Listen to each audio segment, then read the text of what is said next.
We got a call that my mom's house was on fire. The pattern of the fire did not fit an accidental occurrence. This wasn't just a house fire. This was now a murder investigation. What happened here? I feel like everybody that goes through something like this wishes they could go back and change it. I wish I could have stopped her. I wish I could go back and say, like, hey, you're on your own. Go tell the police right away. Obviously, if I could take it back, I would. But it was already too late. She claimed she had no idea this was going to happen. I remember feeling like I was going to die that day, that I felt like I wasn't myself anymore. I was a completely different person. He told me how and what he knew, and I just wanted to know why.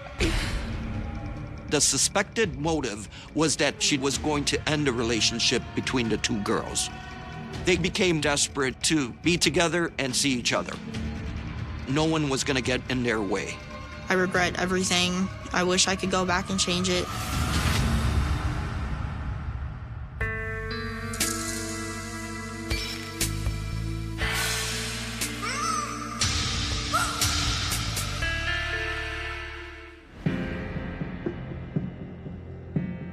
July 8th, 2017, Morrison, Illinois.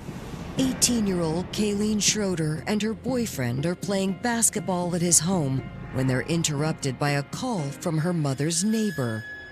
We got a call that my mom's house was on fire. And so we jumped in, we go back, and we run to her house. I got a phone call from Kayleen. She was hysterical. And she said, my mom's house is on fire. I mean, I just couldn't get there fast enough.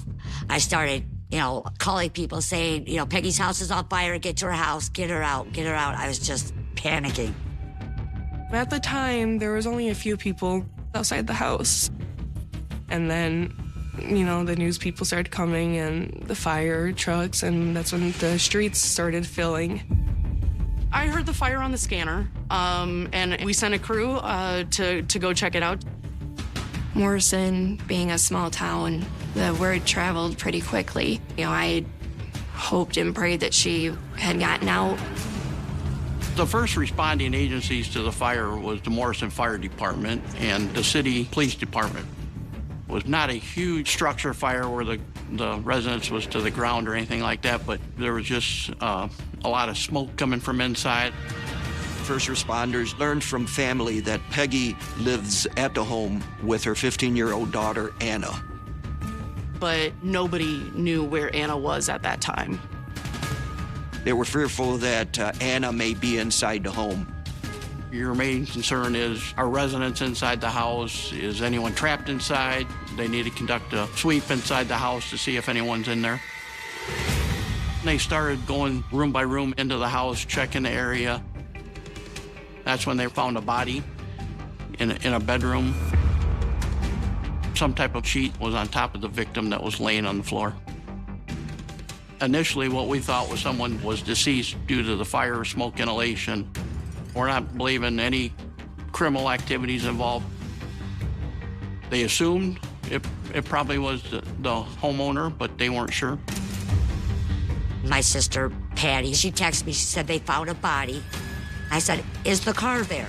And she said, yes. And then I just lost it because I knew. I said, then it's Peggy, because if the car's there, Peggy's there. Then I knew when they said that there was a body in the house.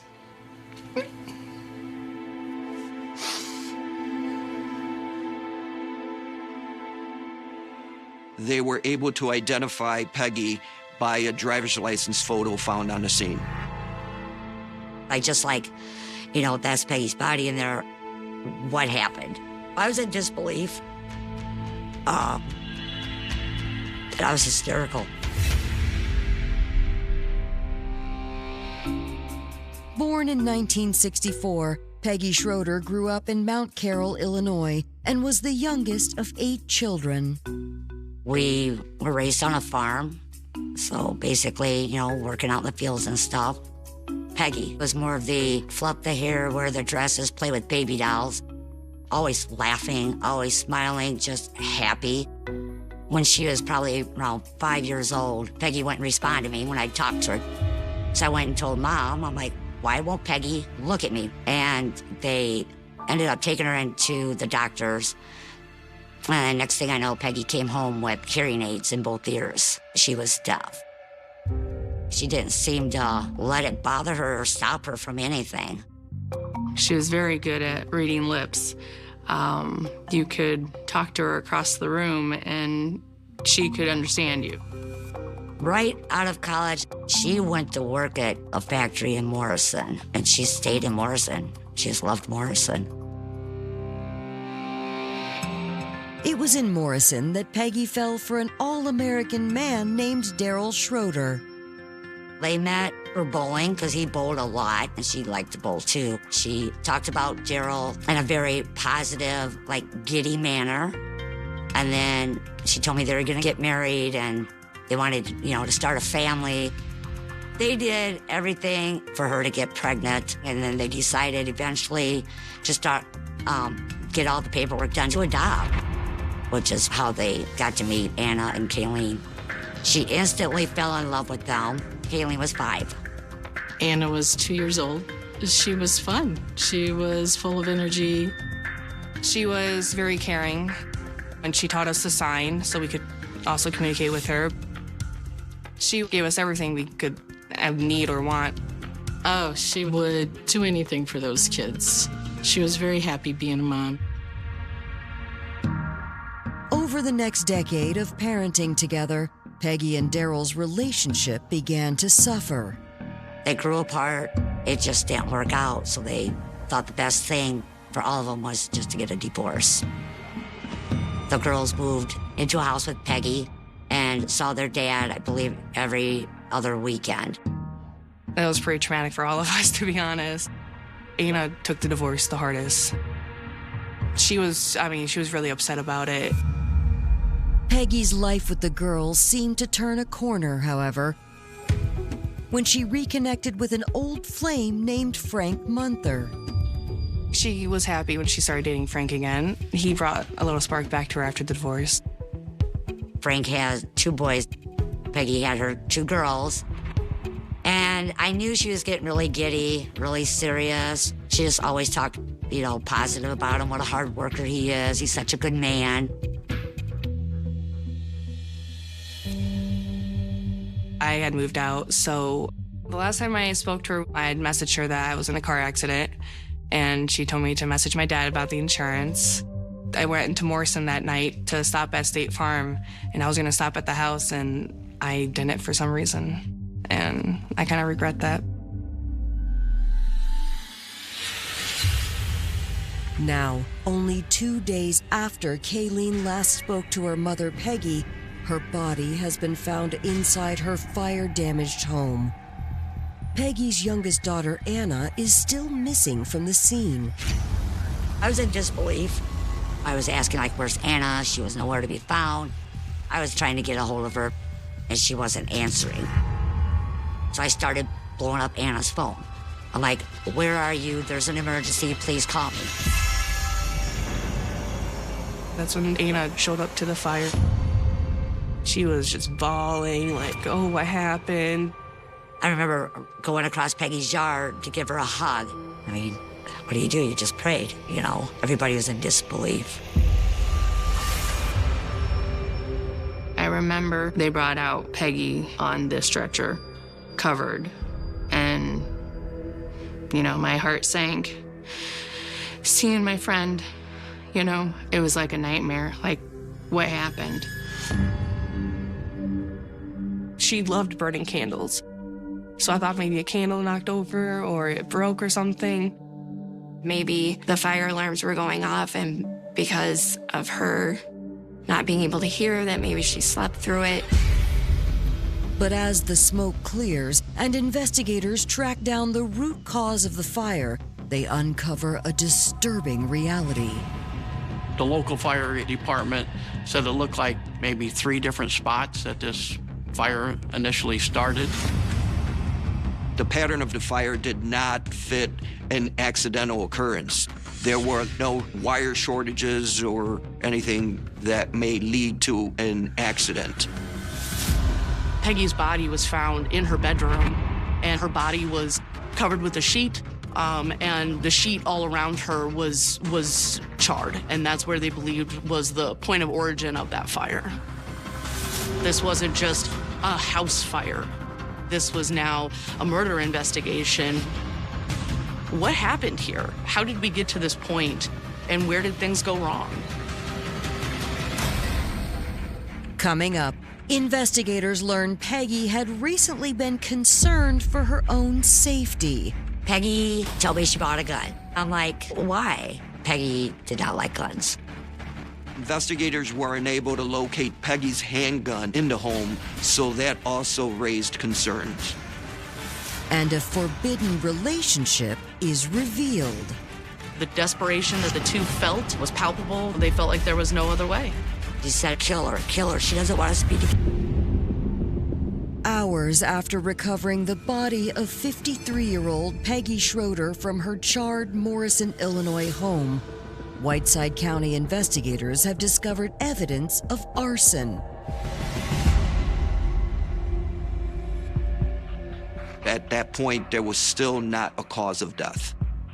Peggy's body was transported to the medical examiner's office for an autopsy.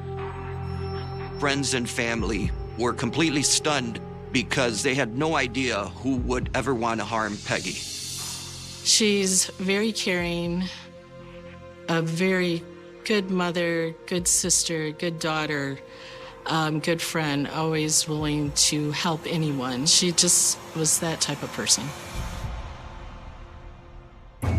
As investigators interview Peggy's family on the scene, they discovered that the single mom had recently taken a precaution.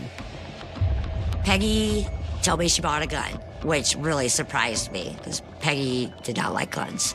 And I'm like, well, why? She said there's a lot of riffraff going on in her neighborhood. Cars were being broken into, and so she just wasn't feeling safe. She felt with a gun, at least she'd be protected. If somebody broke into their home, she wouldn't hesitate to use her gun if she needed to. I didn't find out about the gun until she got it. And she was like showing me like, oh, it's pink. And I was like, oh, cool. She's like, I got it for my protection. You know, I can protect you girls. At the same time, investigators were unable to locate Peggy's handgun in the home, so that also raised concerns. The concern was, where did it go? Was this a break-in? And was it taken? There was a lot of unanswered questions. After a thorough examination of the scene, investigators find no signs of a break-in. Was there anybody who was angry or might have had a grudge against Peggy? You want to speak to those closest to the victim, and that includes former romantic partners. When I first met Peggy, she was married to Daryl, and then they went through a divorce. As far as everyone knew, the exes remained amicable, and they were fully committed in co-parenting their children. She did date a guy, Frank, that she talked about all the time. She adored the man. But that relationship ended, and then she ended up moving to the house in Morrison. Investigators reach out to Peggy's most recent ex-boyfriend, Frank, for more information. Law enforcement contacted me a couple of times. I told them I met Peggy, good Lord, I must have been 22. We got back together again by talking on Facebook. She'd been divorced, I was divorced. She was fun, liked to talk, easy to get along with, just beautiful. So, I mean, you know, I just head over heels in love with her. In 2012 or 2013, she moved in with my boys and I with her girls. I thought this was fantastic, you know, second chance. When asked about his breakup with Peggy, Frank claims their children struggled to cohabitate. It's hard to blend two families together to begin with. It really is. Anna was very much, you know, mommy's girl. She didn't get along with the boys, and we had to move out. It's not like we were bitter toward each other. We still talked, and we were at least friends. I really thought that when my boys got older and got out, we'd get back together again. At the day of the fire, I was at a ball tournament with my son, Robert. I was going to stand by the house and talk to her for a while, but then my son needed something at home, so I thought, I'll talk to her tomorrow. And I just went home, and I should have gone.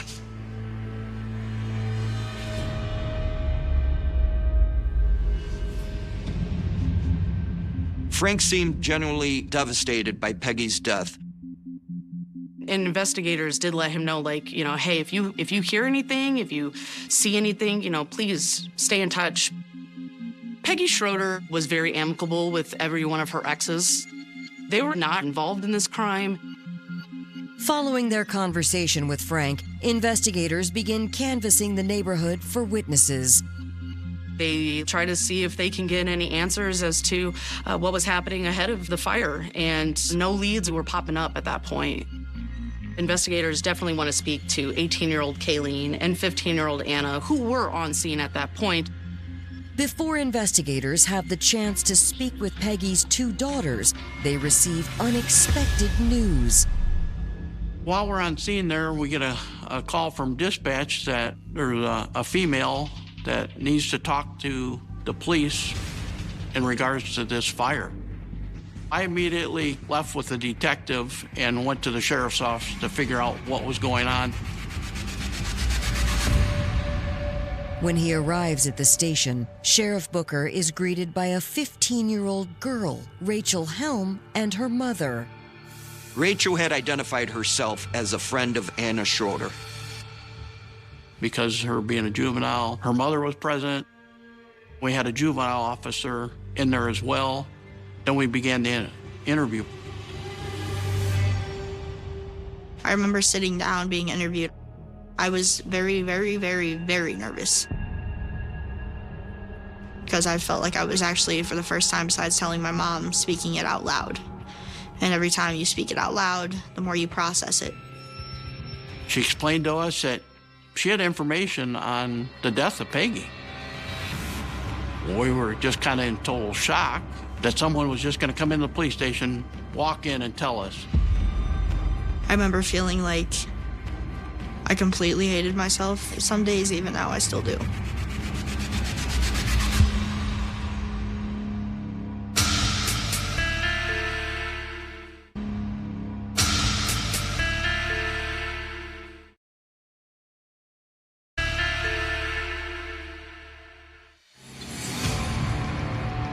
Hours after 53-year-old Peggy Schroeder was found dead inside her Morrison, Illinois home, 15-year-old Rachel Helm is at the sheriff's office, claiming to have information about Peggy's death.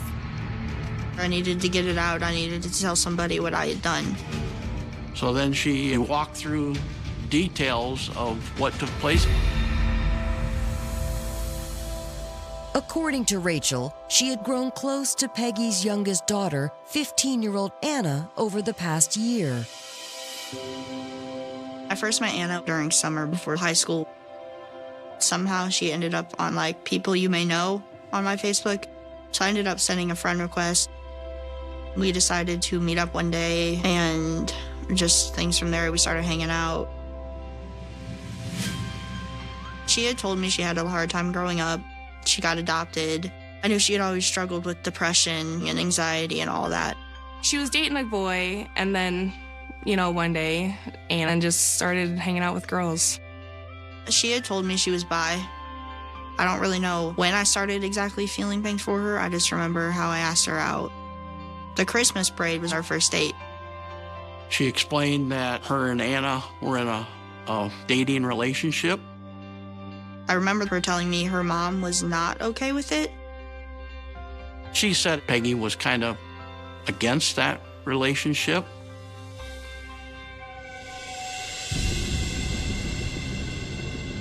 Me and her had broken up, but we got back together. We didn't tell her mom. Her mom caught us hugging in the middle of the road, and I remember this specifically. She took us to the house, because she was very mad. She sat us down on separate ends of the couch and decided to tell me about how her daughter did not want to be with me. Her daughter would never want to sleep with me, just stuff like that. I think overall I was just in shock. I felt kind of concerned at the time with how Anna was being treated. After that, me and Anna really didn't get to spend much time together, and I'm pretty sure that's obviously because her mom didn't want her around me. At one point, me and Anna had talked about running away. We had everything packed, both of us. But Anna went to say bye to one of her friends, and that friend told Peggy. Anna got in trouble and was not allowed to see Rachel anymore. At that point, they started communicating mostly by text. And the two became desperate to be together and see each other. Not long after that, this is when the first conversation to kill Peggy came up. The main one I remember is just with the gun. I remember her telling me where she found it, where it was at, which was under Peggy's pillow. Rachel tells police that on the evening of July 6th, 2 days before the house fire, Anna made a shocking confession. I got a text message from Anna, and she just straight up said, "I killed my mom."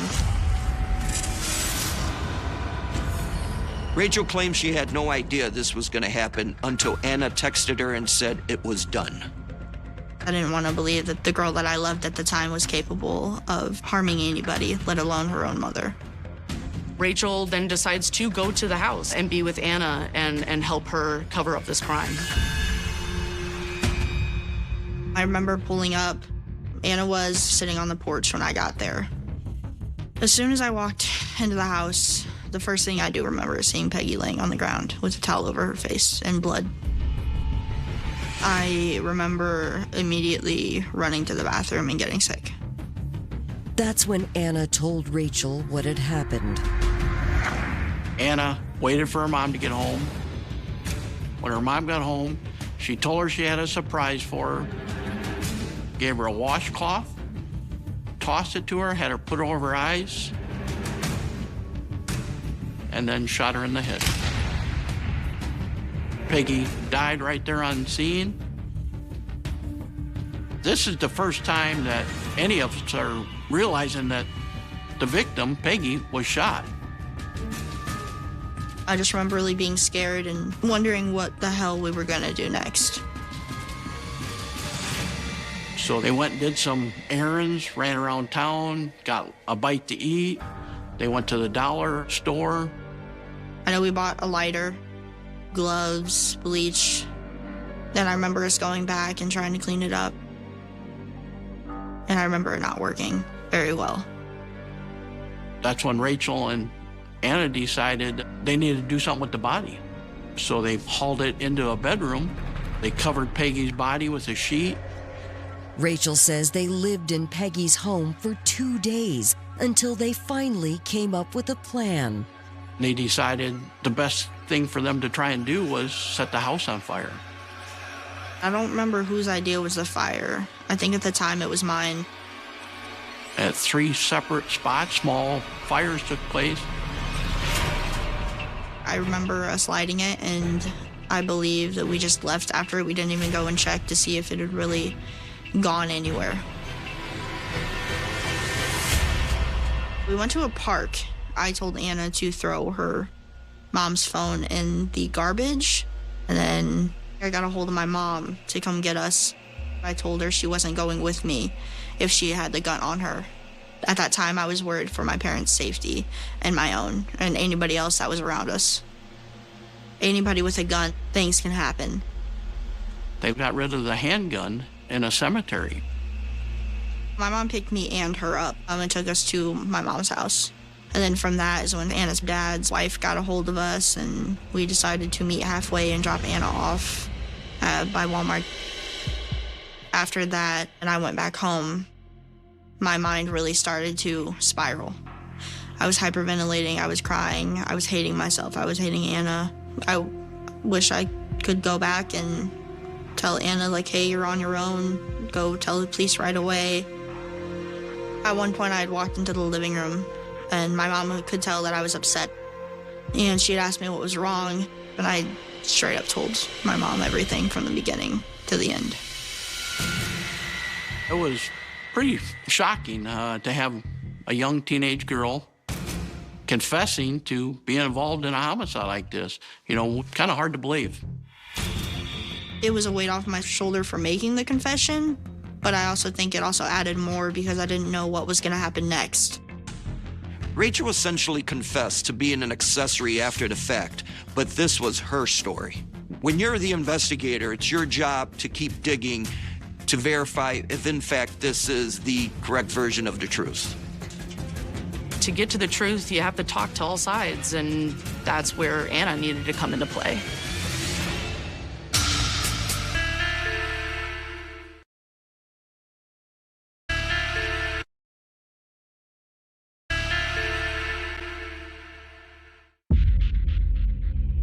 Less than a day after Peggy Schroeder has been found murdered, 15-year-old Rachel Helm has confessed to helping her girlfriend, Anna Schroeder, conceal the crime. The suspected motive was that Peggy was going to end the relationship between the two girls. They became more and more desperate that no one was going to get in their way. I think I kept hoping that, hey, I turned her in, so everything was going to be fine. I was just going to get to go home. But I remember them telling me, like, hey, you're being charged with this, you're in custody. Based on her confession to police, Rachel was charged with arson and concealment of a homicide. It was time to get the story from Peggy's daughter, Anna. They located it, I believe, at her father's residence. Once they found Anna, they told her they needed to have her come down to the police station and talk with her. Our detective was there, Illinois State Police. They read her Miranda. She was willing to talk with them. They kind of talked to her a little bit, and Anna is obviously very nervous, very scared. She's 15 at the time. She wanted her dad present with her in the interview, which they did do. And so when he does come in, they start this process again, and Anna does confess to killing Peggy. But she does point the blame on Rachel, that they were in a relationship together and that Peggy didn't approve of them being together, and Rachel was egging her on. There was conversation with our state's attorney's office and decided what to do with her, so she was detained at that point.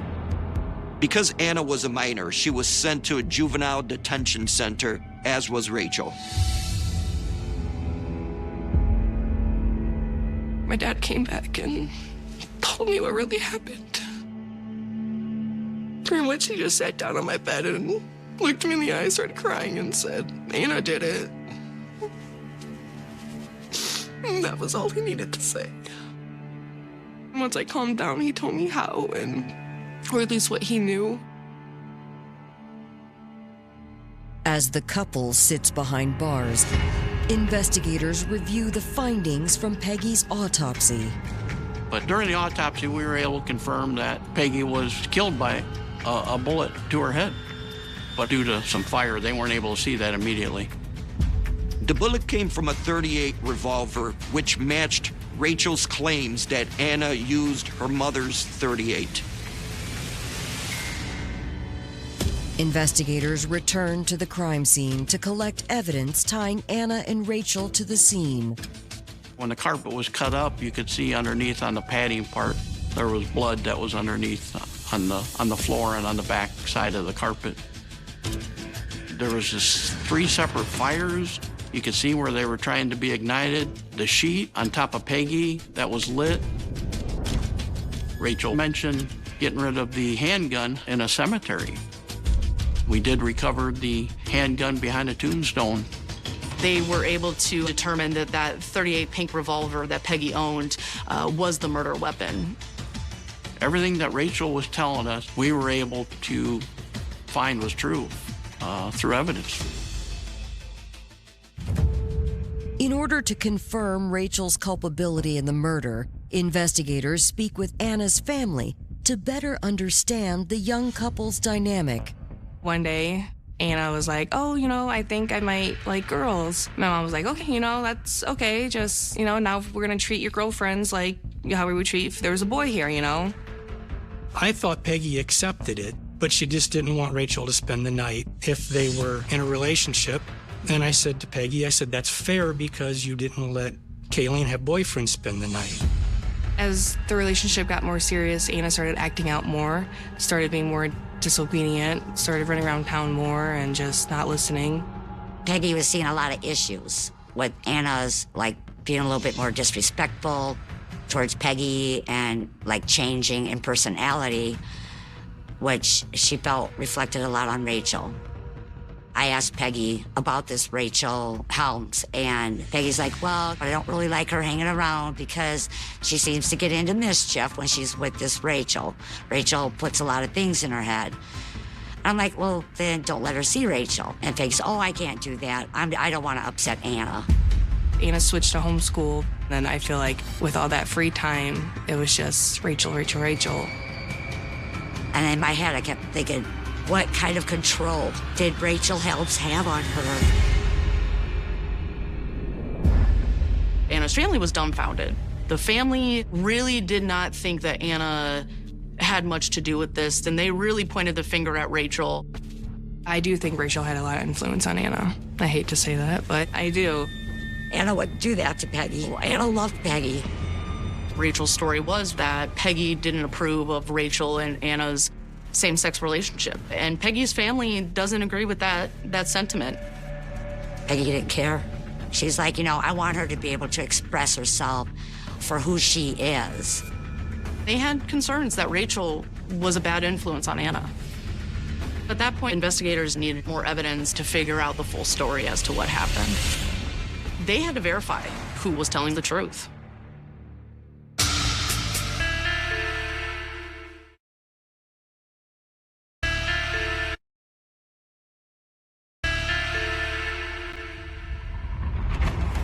The murder of Peggy Schroeder has sent shockwaves through her small Illinois community. To add to the tragedy, Peggy's 15-year-old daughter Anna has confessed to shooting her.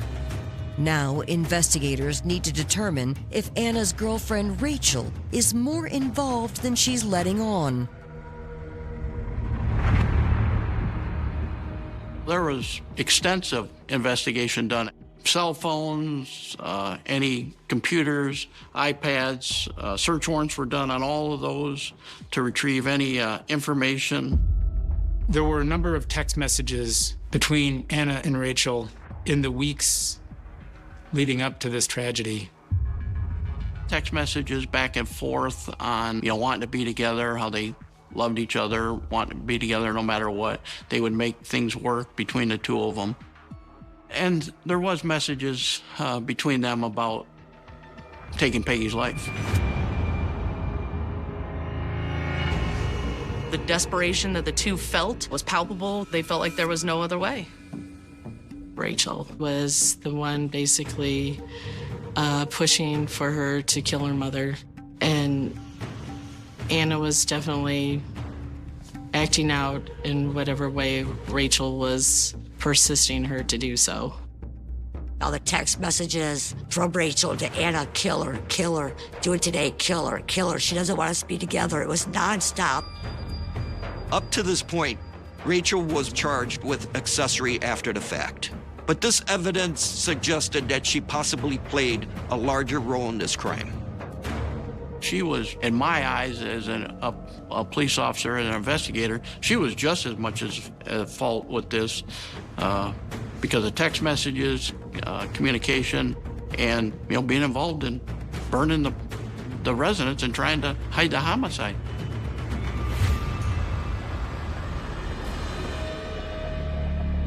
Based on the digital forensic investigation, it was found that Anna attempted to send Rachel a photo of her mom laying dead on the floor. Not only was the picture sent, but a text was also sent at that time that essentially said, I killed my mother. This is a daughter who has shot her deaf mother in the face And Anna then sent that photo of her mother's body to Rachel. That's pretty disturbing. After reviewing the evidence, Anna Schroeder was charged with first-degree murder, arson, and the concealment of the death of her mother.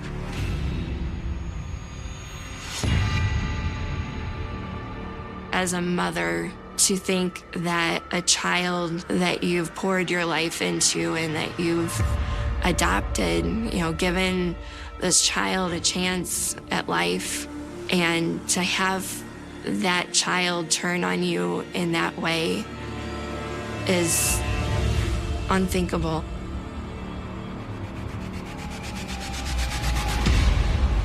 I know 100% without a doubt my sister Peggy would be here today if Anna did not know Rachel Helms. She's manipulative. Peggy's family does agree that if Rachel hadn't egged on Anna, then none of this probably would have happened. As a kid, I'm gonna kill somebody. It gets said a lot. You don't mean it. You're angry. I remember Anna bringing it up quite a bit, but when I was saying things, I was joking. I didn't think to take her seriously, and by the time I did, it was too late. It's not like I forced her or did anything to make her do this. It was her own decision. I wasn't even there when she did it.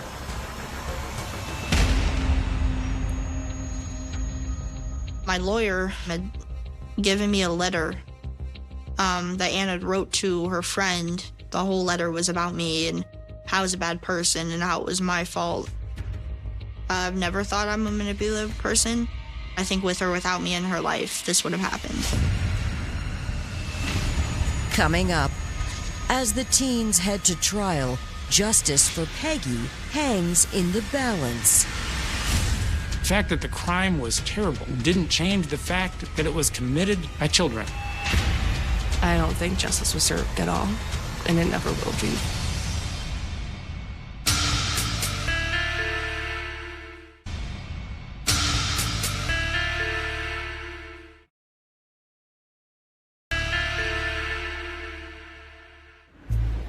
In the months after the death of 53-year-old Peggy Schroeder, prosecutors are preparing to take her daughter Anna to trial for her murder. For her role in the crime, 15-year-old Rachel Helm is charged with concealment of a homicide and arson. But prosecutors are still undecided if charges against Rachel should be upgraded to murder.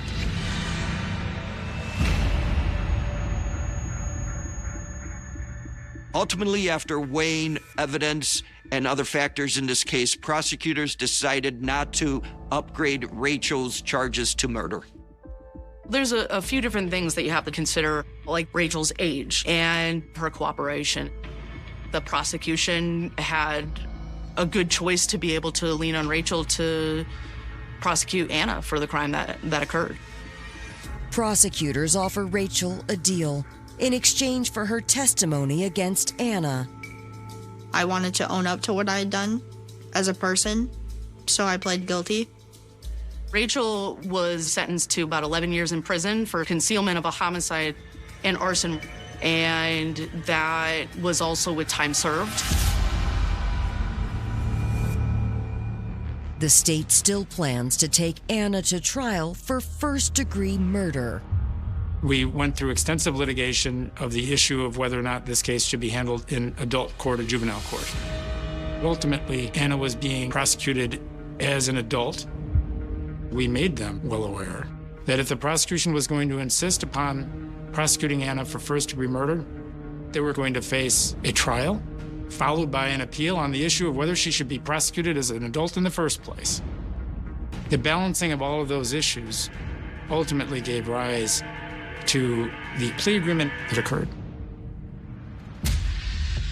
The state's attorney asked me to come in, and he goes, Anna's gonna plead guilty to second-degree murder and drop the first-degree murder. And I looked at him and I said, do I have a choice in this? He said no. He goes, I've accepted the plea bargain. At Anna's sentencing hearing in November of 2021, She reads a prepared statement. I'm the child who shot and killed her own mom. I'm sorry to my mom. I didn't think about what I was doing. I didn't think about forever. Ultimately, Anna was sentenced to 20 years on the charge of second-degree murder. She is not required to serve that entire sentence, but in fact, can serve slightly less than half of that sentence. Should have never been dropped to a second-degree murder. This was a pre-planned first-degree murder. Justice was not served in this case. I do believe that they deserve a harsher sentence. I don't think justice was served at all, and it never will be. I think they got away with it.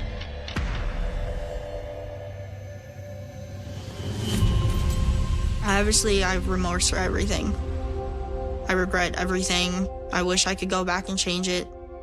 I wish I could have stopped her. After serving only 6 years, Rachel is released from prison. In my eyes, Rachel got away with murder.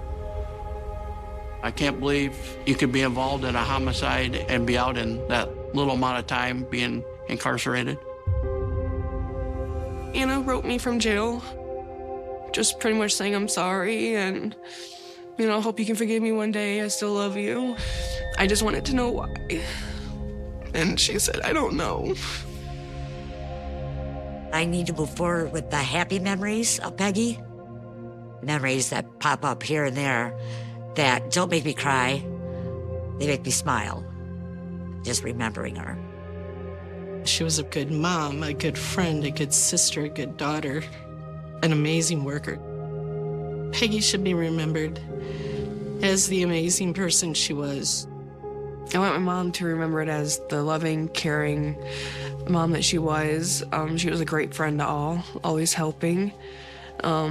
She was always just... On the night of February 16th, still 1974, there was nothing to suggest that a routine date between two teenagers in Fort Worth, Texas, would become one of the state's most haunting unsolved murders. It was a cold Saturday evening, the kind of night when high school students gathered outside dance halls, laughing beneath neon lights, unaware that ordinary moments can disappear forever in the space of a single scream. Before sunrise, one young woman would be missing. Within days, she would be found dead. For 45 years, investigators, her family, and an entire community would search for a name that always seemed just beyond reach. The evidence was there. The witnesses were there. The questions never stopped. But the killer remained invisible, hidden behind time itself, until a revolution in forensic science reached back across nearly half a century and forced the past to surrender its secret. Carla Jan Walker was 17 years old. Friends remembered her as cheerful, outgoing, and deeply loved by those around her. She was a student with dreams that reflected the ordinary hopes of countless American teenagers in the early 1970s. Her world revolved around family, friends, school, and the excitement of youth. Nothing about her life suggested she would become the center of one of Texas's longest-running cold cases. Yet history has a cruel habit of choosing ordinary people for extraordinary tragedies. That Saturday evening began like many others. Carla attended a dance with her boyfriend, Rodney McCoy. The event had drawn dozens of young people eager to enjoy music and escape the routines of everyday life. Hours passed without incident. The atmosphere was relaxed, familiar, and safe. As midnight approached, couples began leaving for home. Carla and Rodney walked toward his vehicle, expecting the night to end exactly as it had begun, with nothing more dramatic than a goodnight kiss before returning to their families. Instead, everything changed in seconds. As the couple sat inside the car, an armed man suddenly appeared. The attack was swift and terrifying. According to Rodney's account, the stranger confronted them with a handgun and ordered them out. What followed became one of the most chilling eyewitness accounts in Texas criminal history. Rodney struggled desperately against the attacker, attempting to protect Carla despite being unarmed. During the violent confrontation, the assailant struck Rodney repeatedly with the pistol. The blows were so severe that Rodney suffered significant head injuries. Dazed and bleeding, he continued trying to fight back, but the attacker overpowered him. Then came the moment that would haunt him for the rest of his life. The gunman forced Carla into his own vehicle and disappeared into the darkness. Rodney, injured and disoriented, watched helplessly as the car sped away. Within moments, silence returned to the parking lot. The attacker had vanished. Carla was gone. Emergency calls quickly brought law enforcement officers to the scene. Detectives found a young man covered in blood, struggling to explain what had happened. His story sounded almost impossible. A random armed kidnapping, a violent assault, a teenage girl abducted in front of her boyfriend without warning. Yet every physical sign at the scene supported his account. Blood marked the struggle. Evidence confirmed violence had erupted beside the parked vehicle. Officers immediately realized they were no longer searching for a missing teenager alone. They were racing against time. Search efforts began before dawn. Police officers, volunteers, and worried citizens scanned roads, fields, and isolated areas surrounding Fort Worth. Every passing hour increased the fear that Carla's abductor had no intention of releasing her alive.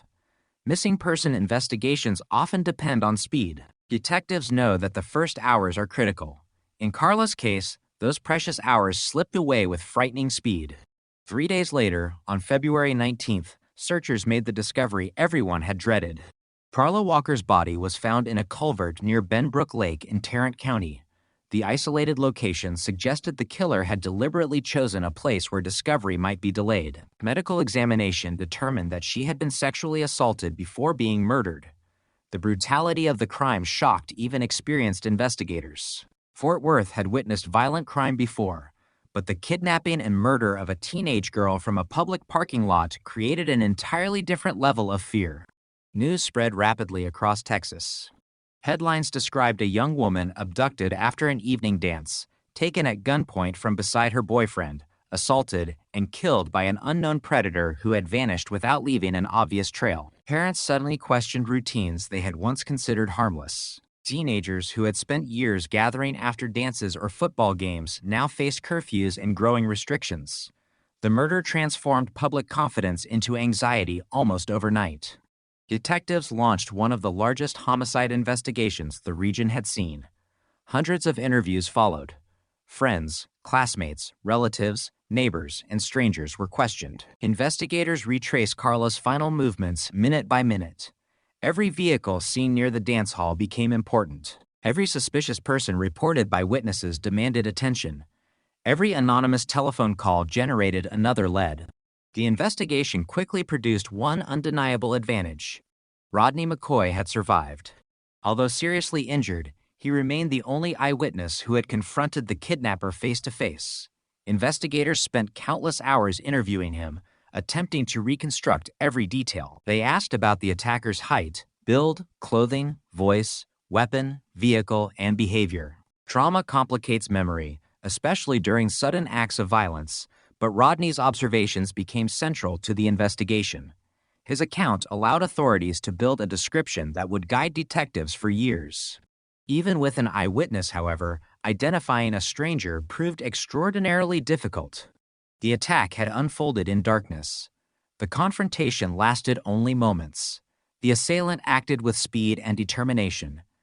Detectives could not simply compare his description against modern computerized databases because such systems did not yet exist. Everything depended on traditional investigative work, door-to-door interviews, suspect lists, physical evidence, and patience. Evidence technicians carefully collected every available piece of forensic material from both the crime scene and Carla's body. In 1974, forensic science was advancing but remained limited compared to later decades. Fingerprint comparisons were possible. Blood typing could eliminate some suspects. Hair and fiber examinations offered clues. But DNA profiling had not yet been invented. Biological evidence that might one day identify a killer remained scientifically silent. Investigators did not know it then, but some of the most important evidence in the case would remain locked away for decades, waiting for technology capable of hearing what it had to say. As weeks turned into months, detectives pursued numerous leads. Some focused on local offenders with histories of violent crime. Others examined men known to drive vehicles resembling witness descriptions. Reports of suspicious strangers poured into police departments across the region. Every possibility demanded investigation because no obvious motive connected Carla to her attacker. The randomness of the crime terrified investigators almost as much as it frightened the public. Random offenders create unique investigative challenges.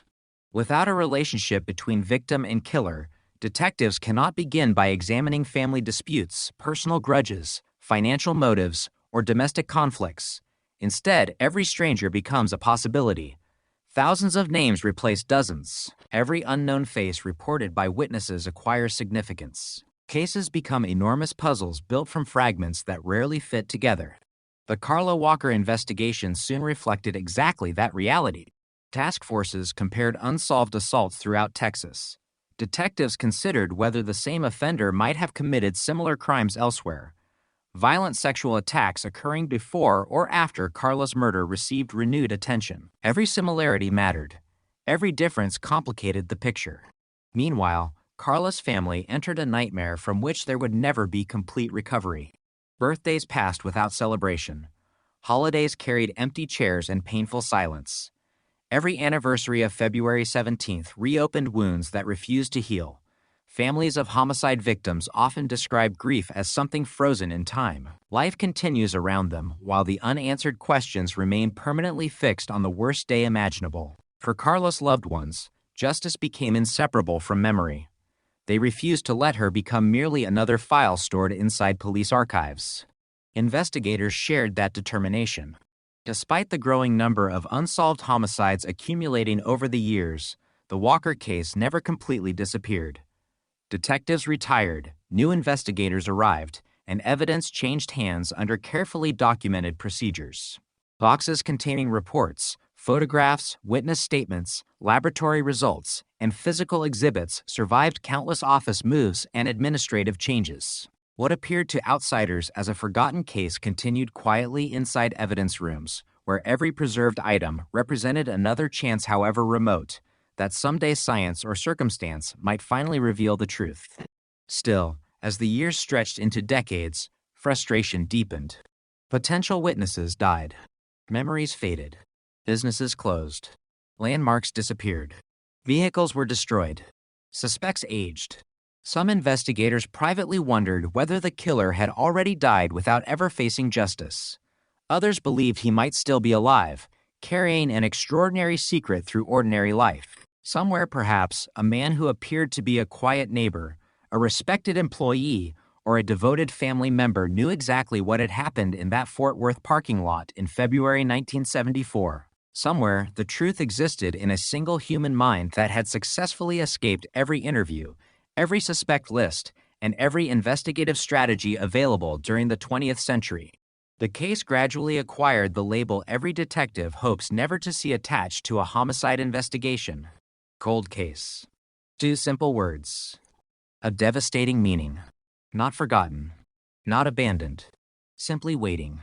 Waiting for a witness who never came. Waiting for technology that did not yet exist.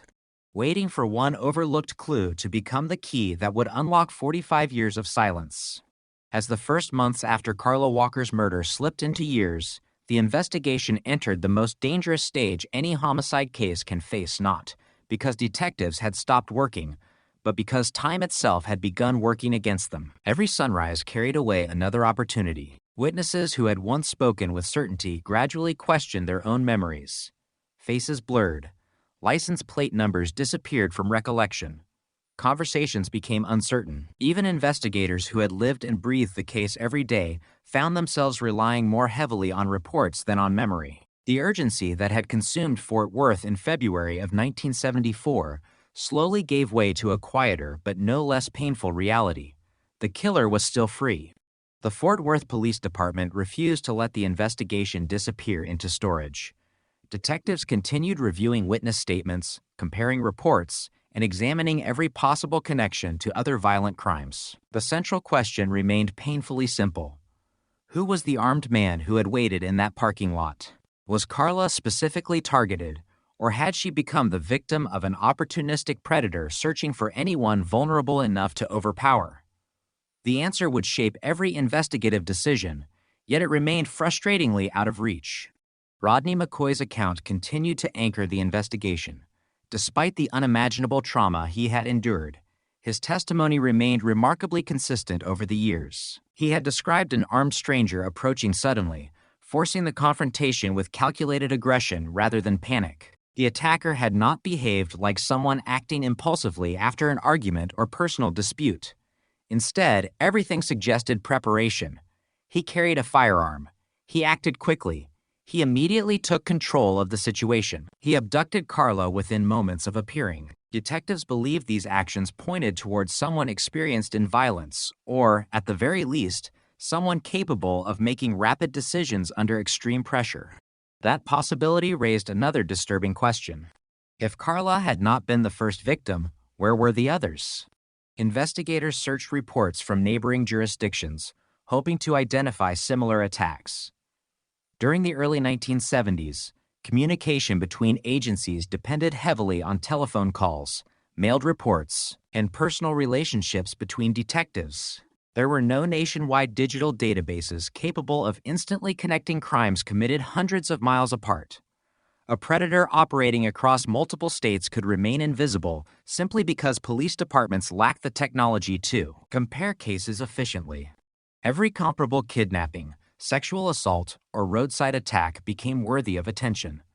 Detectives examined crimes involving young women abducted from parking lots. They reviewed reports describing armed offenders who controlled victims through intimidation rather than prolonged confrontation. They studied patterns, hoping that geography, timing, or behavior might reveal a common thread. Yet every promising lead eventually dissolved under closer examination.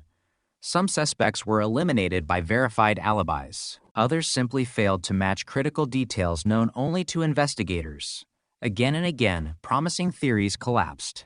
The physical evidence offered little immediate relief. Crime laboratories in the mid-1970s could examine fingerprints, hairs, fibers, blood types, and trace materials with impressive precision for the era, but their capabilities had limits. Biological evidence collected during the autopsy confirmed that the killer had left behind forensic material. Detectives understood its importance. They carefully preserved it, following the best procedures available at the time. Yet they had no scientific method capable of identifying one individual from that evidence alone. Blood grouping could exclude suspects whose biological characteristics were inconsistent with the samples, but it could not identify an unknown offender hiding among millions of people. The evidence existed. The science simply had not caught up with it. For Carla's family, each investigative update became an emotional balancing act. Every new lead carried hope. Every dead end reopened the wound. They answered investigators' questions repeatedly over the years, never knowing whether the next interview would finally produce the breakthrough they had prayed for since the night she disappeared. Public appeals continued. Newspapers occasionally revisited the case. Television reports marked anniversaries. Yet despite renewed attention, the answer never came. The murder had already transformed the Walker family forever, but it also changed the daily lives of countless strangers throughout North Texas. Parents who once allowed teenage children to linger after school events began arriving early to pick them up. Dating rituals changed. Parking lots outside dances no longer felt harmless after midnight. Schools encouraged students not to leave alone. Conversations once dismissed as overprotective suddenly sounded reasonable. One unknown attacker had altered the behavior of an entire generation. Detectives recognized another painful reality. Whoever committed the crime had demonstrated extraordinary confidence. The abduction occurred in a public place where witnesses could have intervened at any moment. Rodney fought back despite the presence of a firearm. The attacker accepted enormous risk, suggesting either remarkable boldness or a belief that he could control chaotic situations. Criminal profilers were still an emerging concept during the 1970s. But experienced investigators instinctively analyzed behavior. This offender appeared organized. He moved decisively. He escaped quickly. He left almost nothing capable of identifying him through existing forensic methods. As years passed, names continued entering and leaving investigative files. Some individuals attracted attention because of prior criminal histories. Others resembled witness descriptions or owned vehicles similar to those reported near the scene. Detectives pursued each possibility with the same determination, conducting interviews, verifying movements, and comparing available evidence. Occasionally, a suspect appeared promising enough to generate quiet optimism inside the homicide division. Yet optimism repeatedly gave way to disappointment as facts refused to support the theory. The emotional burden extended beyond Carla's family. Many of the detectives assigned to the investigation carried the case with them long after transferring to other assignments or retiring from law enforcement. Homicide investigators often speak about the victims they never forget. Carla Walker became one of those names. Every experienced detective understands that an unsolved murder is not merely an unfinished investigation. It is a promise left unfulfilled. Somewhere, someone escaped accountability. Somewhere, a family continued waiting for answers. That sense of unfinished responsibility lingered for decades. Meanwhile, American forensic science quietly began changing. The late 1970s gave way to the 1980s. Scientific breakthroughs emerged in laboratories around the world. Researchers developed methods that seemed almost unimaginable only years earlier. Eventually, DNA profiling entered criminal investigations, fundamentally changing the pursuit of justice. Cases once considered impossible suddenly acquired new possibilities. Evidence collected years before could now reveal information investigators had never dreamed of obtaining. Police agencies across the United States gradually began revisiting older homicides. Evidence rooms became treasure vaults. Forgotten envelopes. Sealed containers. Preserved clothing. Microscopic biological traces. Objects once considered exhausted sources of information suddenly became extraordinarily valuable. The Carla Walker case naturally attracted attention whenever advances in forensic technology occurred. Detectives reviewed preserved evidence, evaluating whether modern laboratory techniques might produce answers unavailable in 1974. Every scientific improvement generated cautious hope. Samples were re-examined. Procedures became more sophisticated. Laboratories developed methods capable of recovering usable genetic material from evidence once believed unsuitable for testing. Yet progress remained frustratingly slow. DNA profiling could identify an unknown person only if investigators possessed someone to compare it against. During the early years of forensic DNA, criminal databases remained relatively small. If the killer had never been arrested for a qualifying offense requiring DNA collection, no match would appear. Detectives could possess a perfect genetic profile and still have absolutely no idea whose profile it was. Yet the Carla Walker investigation entered precisely that dilemma. Science had finally given investigators a voice.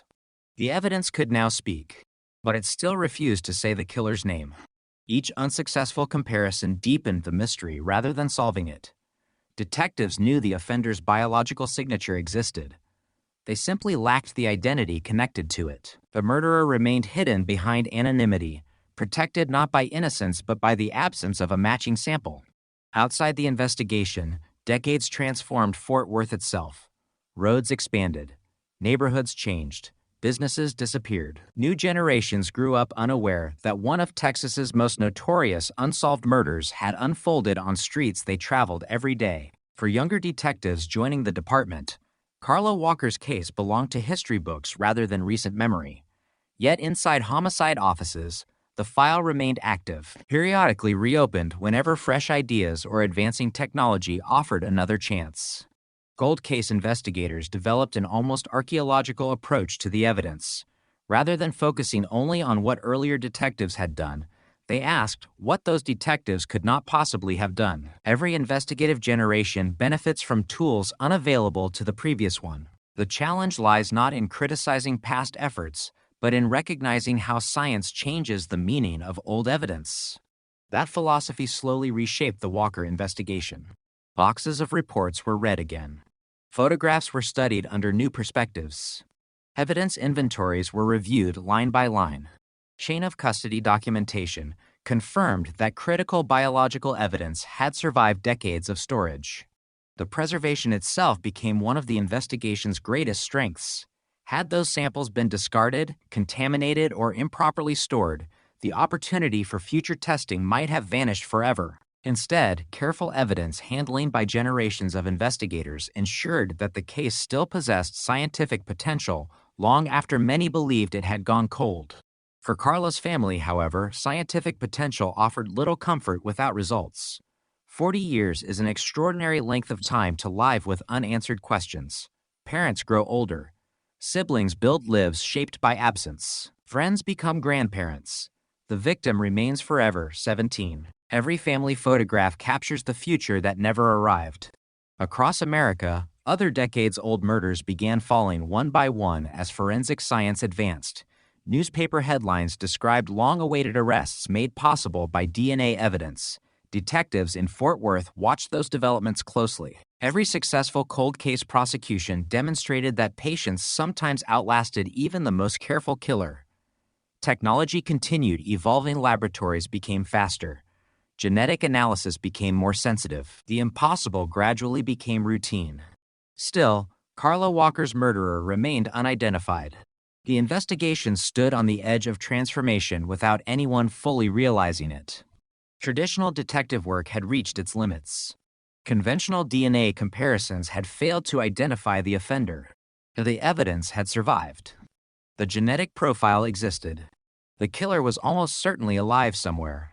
What investigators did not yet know was that another scientific revolution was quietly emerging beyond the walls of crime laboratories, a revolution that would not search for the killer directly, but instead would begin with complete strangers, distant relatives, forgotten family trees, and fragments of inherited DNA scattered across generations. Within a few years, that revolutionary approach would breathe new life into one of Texas's oldest unsolved murders and bring detectives closer than ever before to the man who had successfully hidden from justice since the winter night that Carla Walker vanished.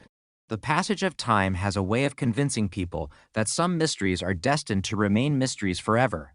By the second decade of the 21st century, Carla Walker's murder had become one of those cases frequently mentioned whenever discussions turned to Texas cold cases.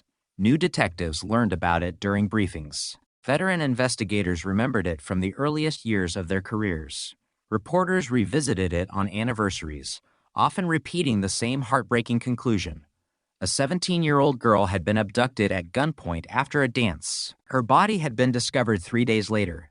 An eyewitness had survived the attack. Biological evidence had been preserved. And still, after more than 4 decades, no one had been arrested. The file remained open, but for many outside the investigation, hope had quietly faded. Inside the Fort Worth Police Department, however, a different attitude was beginning to emerge. Across the United States, cold case units were witnessing something remarkable. Murders once considered unsolvable were suddenly reaching dramatic conclusions because forensic science had entered an entirely new era. DNA profiling had already transformed criminal investigations during the previous decades. But another breakthrough was proving even more powerful in cases where the offender's DNA did not match anyone in law enforcement databases. Investigators no longer had to wait for a suspect to be arrested on another crime before obtaining a match. Instead, they could begin asking an entirely different question. What if the killer's relatives had unknowingly left the first clue? The concept seemed almost unbelievable. Every person inherits DNA from their parents, grandparents, and generations before them. Even distant relatives share measurable portions of genetic material. Millions of people had begun submitting DNA samples to genealogy services in hopes of learning more about their ancestry, tracing family histories, or discovering relatives they had never known. Those individuals were not trying to solve murders. Most had no connection whatsoever to criminal investigations. Yet collectively, they had created enormous family trees stretching across countries and centuries.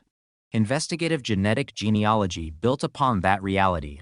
Rather than searching directly for one person's DNA, investigators could sometimes identify distant relatives whose genetic profiles suggested they belonged somewhere within the same extended family as an unknown offender. Professional genealogists could then reconstruct family histories, moving forward generation by generation until a much smaller group of possible suspects emerged. It was painstaking work requiring historical records, birth certificates, marriage licenses, census documents, obituaries, newspaper archives, military records, and countless hours of research.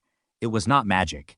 It was not instantaneous. But when combined with preserved forensic evidence, it had already begun changing the future of cold case investigations.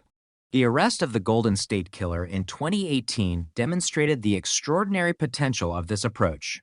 Law enforcement agencies across America immediately recognized that countless unsolved cases might now be reopened using similar methods. Detectives in Fort Worth understood exactly what that could mean for Carla Walker. The biological evidence collected in 1974 had survived. Modern laboratories had successfully developed a DNA profile. Traditional database searches had failed. Now, for the first time, another path existed. The Walker investigation entered a new phase, unlike anything imagined by the detectives who first worked the case more than 40 years earlier. Instead of beginning with eyewitnesses or suspect interviews, investigators began with genetics. Specialists carefully analyzed the preserved DNA recovered from evidence associated with the homicide. Every laboratory procedure required extraordinary care. Decades-old evidence cannot simply be replaced if mistakes occur. Scientists worked methodically, ensuring that the genetic profile remained reliable enough for advanced analysis. Meanwhile, detectives reviewed every decision made throughout the investigation's history. Cold case work often requires understanding not only what happened, but also why earlier investigators reached certain conclusions. Every suspect who had once attracted attention was reconsidered. Every elimination was reviewed in light of new technology. Files that had filled cabinets for decades were reopened page by page. The process demanded patience. Television often portrays breakthroughs as dramatic moments occurring overnight. Reality is almost always different. Investigative genetic genealogy is measured in months rather than hours, sometimes years. Every family connection must be verified. Every historical record must be examined. Every assumption requires confirmation because a single mistake can send an investigation toward an entirely unrelated family.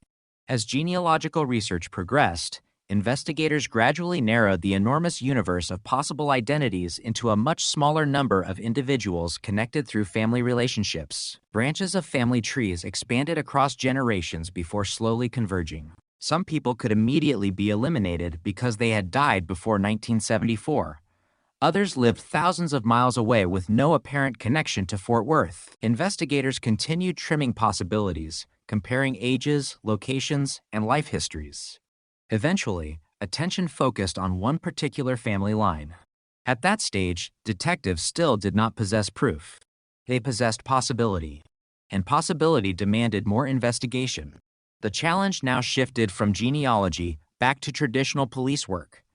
Family trees might suggest a direction, but criminal cases require evidence that can withstand scrutiny in court. Detectives began examining individuals whose lives intersected with the timeline and geography of Carla Walker's murder. They searched employment histories, residential records, vehicle ownership, military service, criminal histories, and public documents.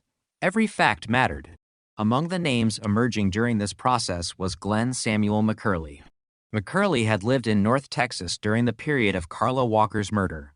His age placed him within the range investigators considered plausible. As detectives examined his background, they recognized circumstances that warranted closer attention. Yet genealogy alone could never establish guilt. Investigators needed direct forensic confirmation that the DNA preserved from 1974 belonged to the same individual.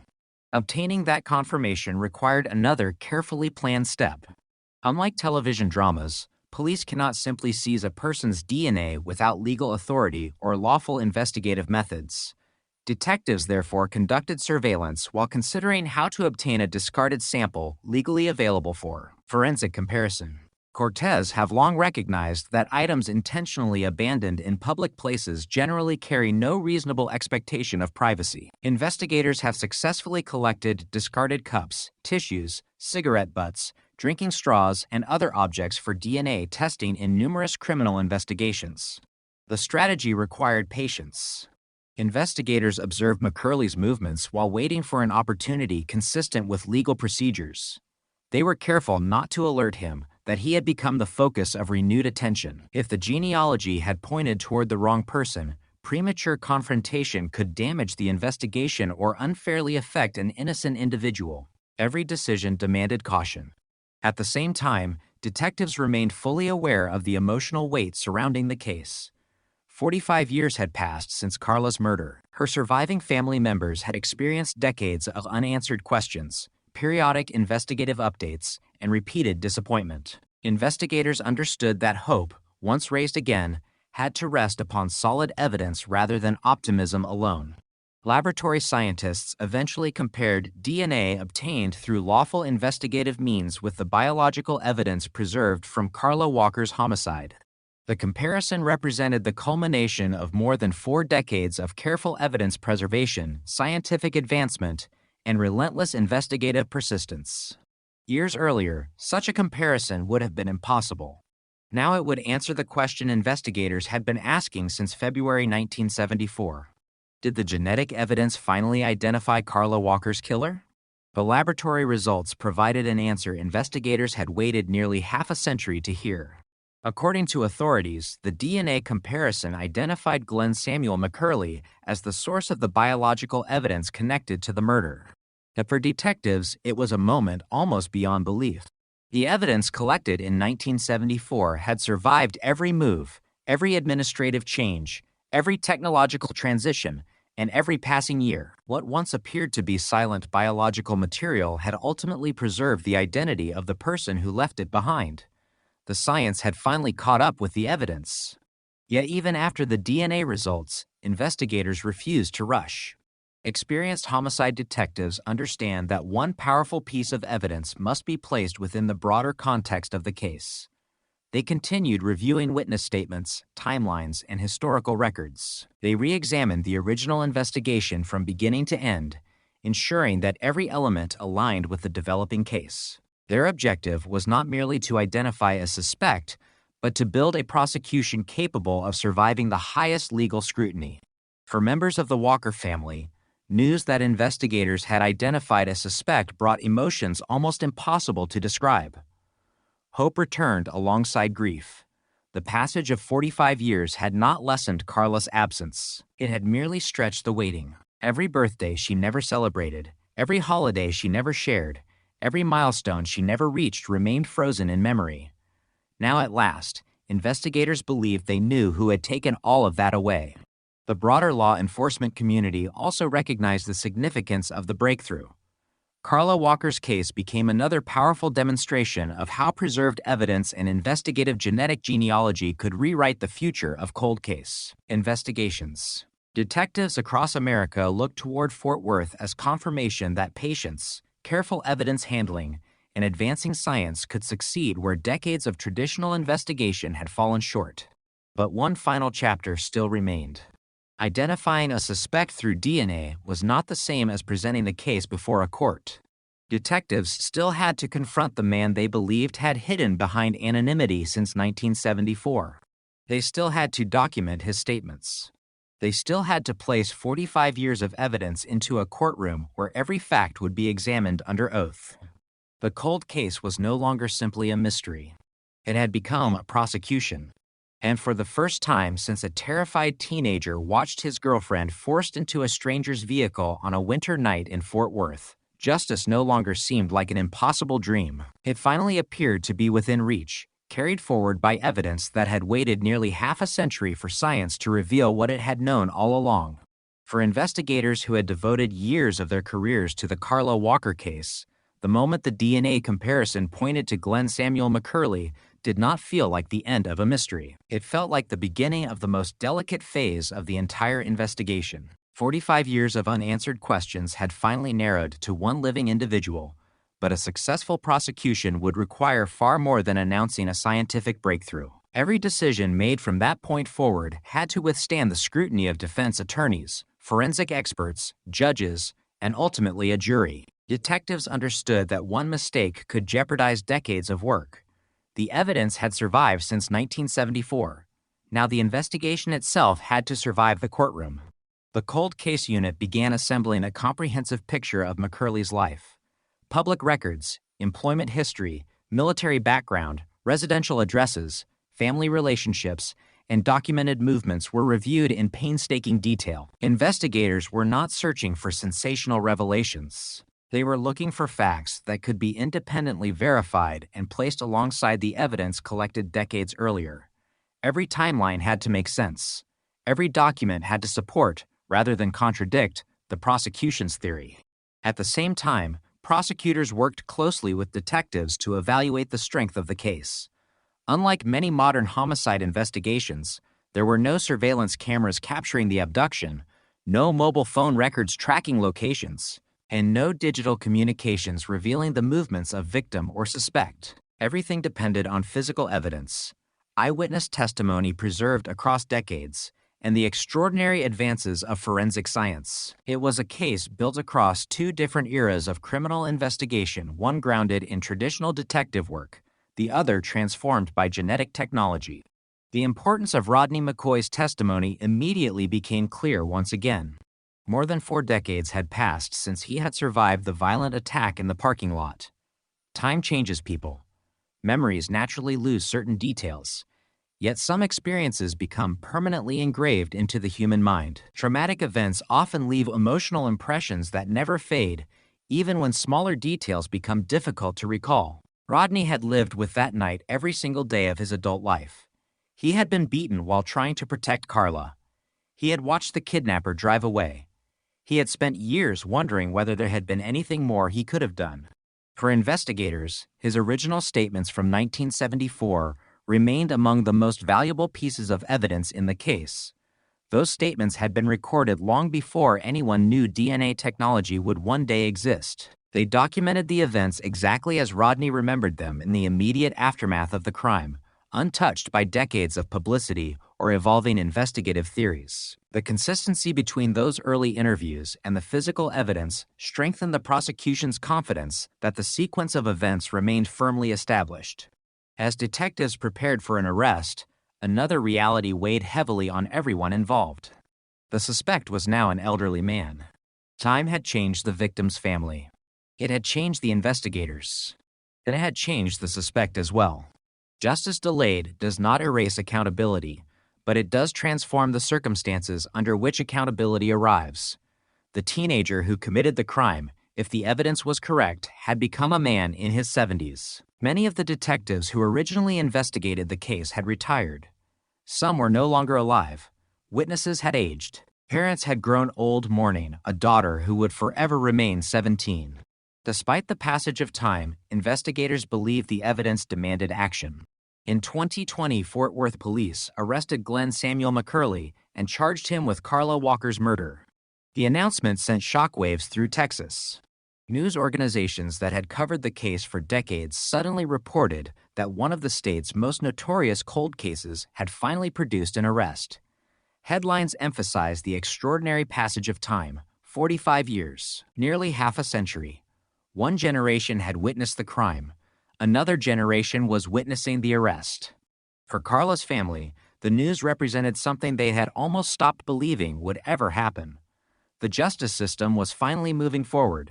During public statements following the arrest, law enforcement officials acknowledged the dedication of generations of investigators whose work had preserved the case through decades of uncertainty. They also highlighted the critical role played by advances in DNA technology and investigative genetic genealogy. Without those scientific developments, the preserved biological evidence might never have revealed the identity investigators believed it contained. The arrest also served as a reminder of a fundamental principle shared by homicide investigators around the world. A cold case is not a closed case. Evidence does not expire simply because years have passed. Truth does not become less important with age. As legal proceedings began, prosecutors faced the challenge common to every historical homicide case. They had to present events from another era to a modern courtroom. Jurors would hear testimony about an investigation that began before personal computers, before the internet, before DNA profiling, and before many of them had even been born. The prosecution's responsibility was to bridge those decades without losing the integrity of the evidence. Defense attorneys, meanwhile, prepared to examine every aspect of the investigation. In any criminal trial, especially one involving a homicide charge, the defense has the responsibility of testing the prosecution's evidence through cross-examination and legal argument. That process is a fundamental part of the justice system. The age of the case made careful examination even more important. Memories had faded. Some witnesses were unavailable. Physical evidence had been stored for decades. Every step taken by investigators would inevitably receive close attention in court. The DNA evidence therefore occupied a central place in the prosecution's case. Unlike eyewitness memory, DNA does not gradually forget. And like rumors, it does not grow through repetition. Unlike speculation, it can be examined, tested, challenged, and independently evaluated. Forensic scientists prepared to explain how biological evidence collected in 1974 had been preserved, analyzed, and compared using modern laboratory methods. Chain of custody documentation became critically important. Every transfer of evidence over 4.5 decades had to be accounted for. Prosecutors needed to demonstrate that the material tested by modern laboratories was the same evidence collected during the original investigation. The remarkable condition of the preserved evidence became one of the quiet successes of the case. Long before anyone imagined DNA technology, crime scene personnel had recognized the importance of carefully collecting and storing biological material. Their professionalism in 1974 made the scientific breakthroughs of the 21st century possible. Outside the courtroom, the arrest reignited public discussion about cold cases across the United States. Families with unsolved murders watched closely. Retired detectives followed every development. Law enforcement agencies reconsidered aging evidence stored in property rooms. Could other forgotten files contain the same hidden answers? Could advances in forensic genealogy identify more offenders who had escaped justice for decades?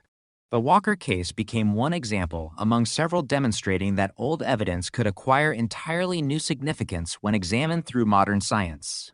For Carla's loved ones, however, the case was never about technology alone. Behind every headline stood a young woman whose future had been stolen. Behind every scientific breakthrough stood decades of birthdays without her. Behind every courtroom hearing stood a family still living with an empty place at every gathering. The arrest could not restore what had been lost. It could not erase the fear of that February night. It could not return the years consumed by uncertainty. But it could finally offer something that had remained absent since 1974. An answer. One name. One individual whom investigators believed responsible for the crime that had haunted Fort Worth for nearly half a century. As preparations for trial continued, prosecutors organized witness testimony, forensic reports, original investigative files, and newly developed scientific evidence into a single chronological narrative. Their task was enormous. They had to tell the complete story of Carla Walker's murder from beginning to end while demonstrating that every major piece of evidence pointed toward the same conclusion. For the first time in 45 years, the mystery that had defined the case no longer centered on who committed the crime. Instead, the focus shifted to whether decades-old evidence, preserved through generations of investigators and unlocked by revolutionary science, would persuade a court beyond a reasonable doubt. The long silence that had protected the unknown killer was over. Now, after surviving thousands of days, countless interviews, technological revolutions, and 45 years of unanswered questions, the evidence itself was finally prepared to speak in the place where justice ultimately demands every story be told: a courtroom. The trial that followed represented something few people connected to the case had ever truly expected to witness. Nearly half a century had passed since Carla Walker was abducted from a parking lot outside a dance in Fort Worth. Generations had grown up between the crime and the courtroom. Detectives who had once walked the original crime scene had long since retired. Some of the people who first searched for Carla were no longer alive. Yet the evidence they preserved, the reports they wrote, and the determination they carried through decades of uncertainty had survived long enough to become part of a prosecution that finally sought to answer a question first asked in February 1974. Who killed Carla Walker? Unlike modern homicide trials built around digital evidence, surveillance footage, text messages, and electronic records, this case relied on a unique combination of historical documentation and contemporary forensic science. Jurors were asked to examine evidence spanning nearly 50 years. The prosecution's responsibility was not only to explain what happened on the night of the abduction, but also to demonstrate why investigators had remained confident in the integrity of evidence that had crossed generations of detectives, laboratory personnel, and prosecutors. The trial began with a careful reconstruction of the events leading up to the crime. Prosecutors described the ordinary Saturday evening that ended in extraordinary violence.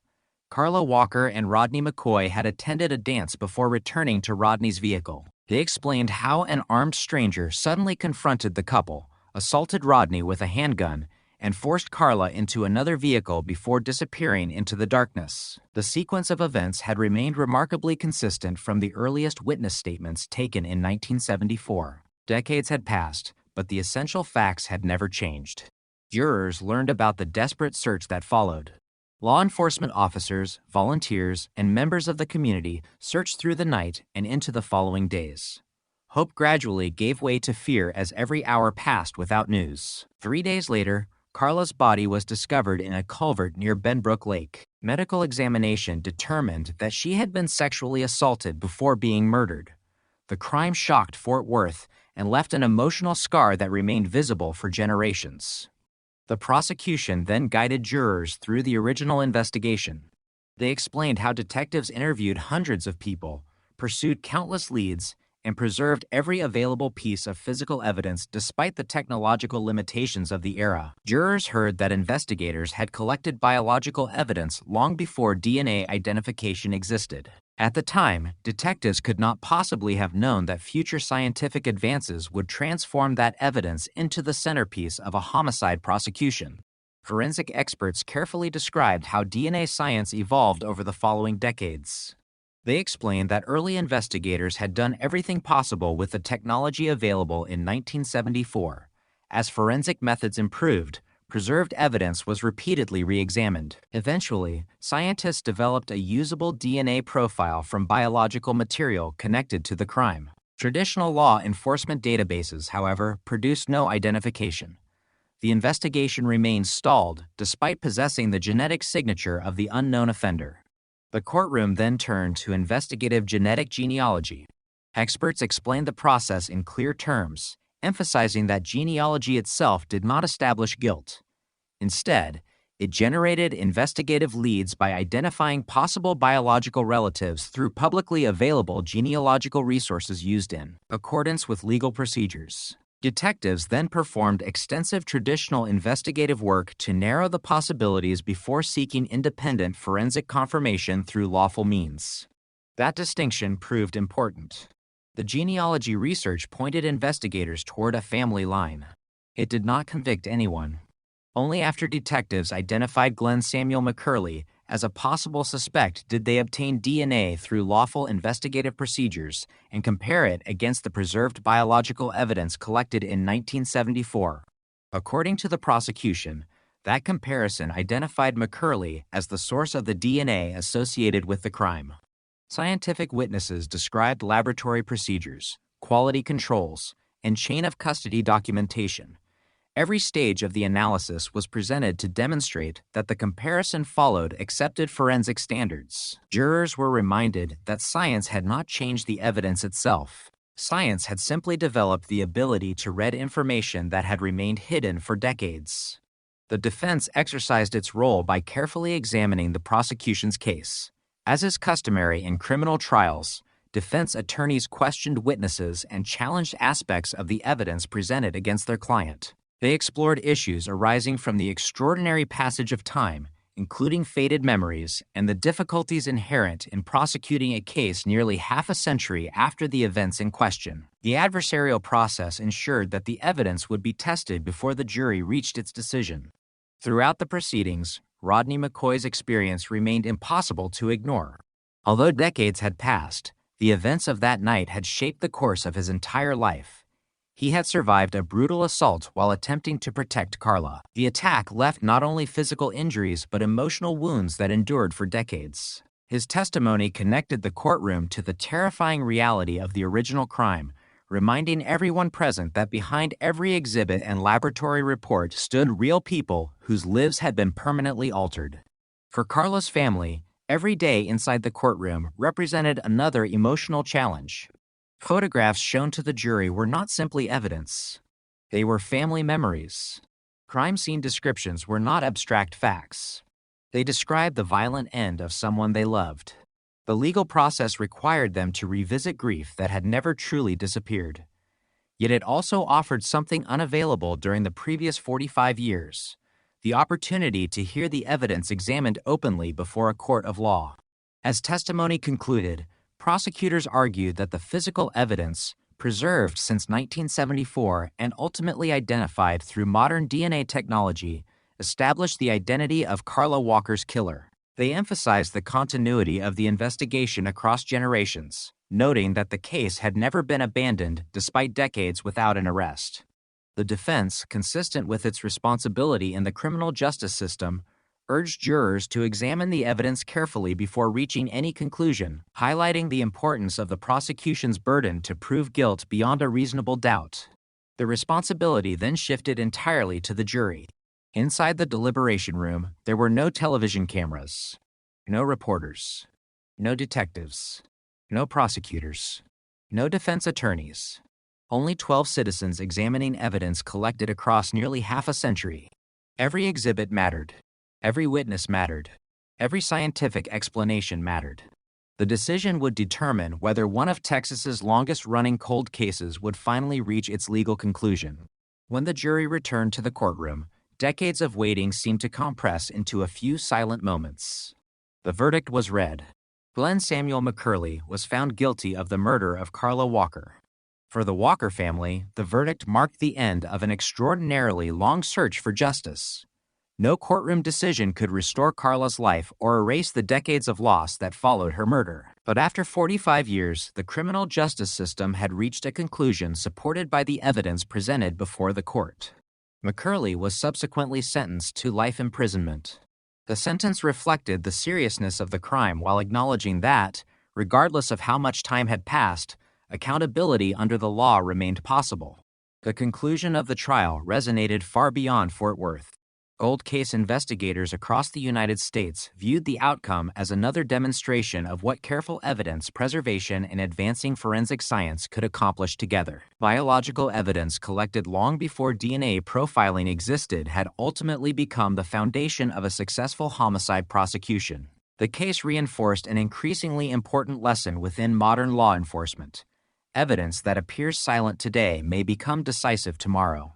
Forensic laboratories, detectives, and prosecutors pointed to the Walker case as an example of why unsolved homicide evidence should be preserved whenever possible. Every sealed envelope, every properly stored sample, every meticulously documented chain of custody represented not merely historical records, but future opportunities. Scientific progress could not recover evidence that had been discarded decades earlier.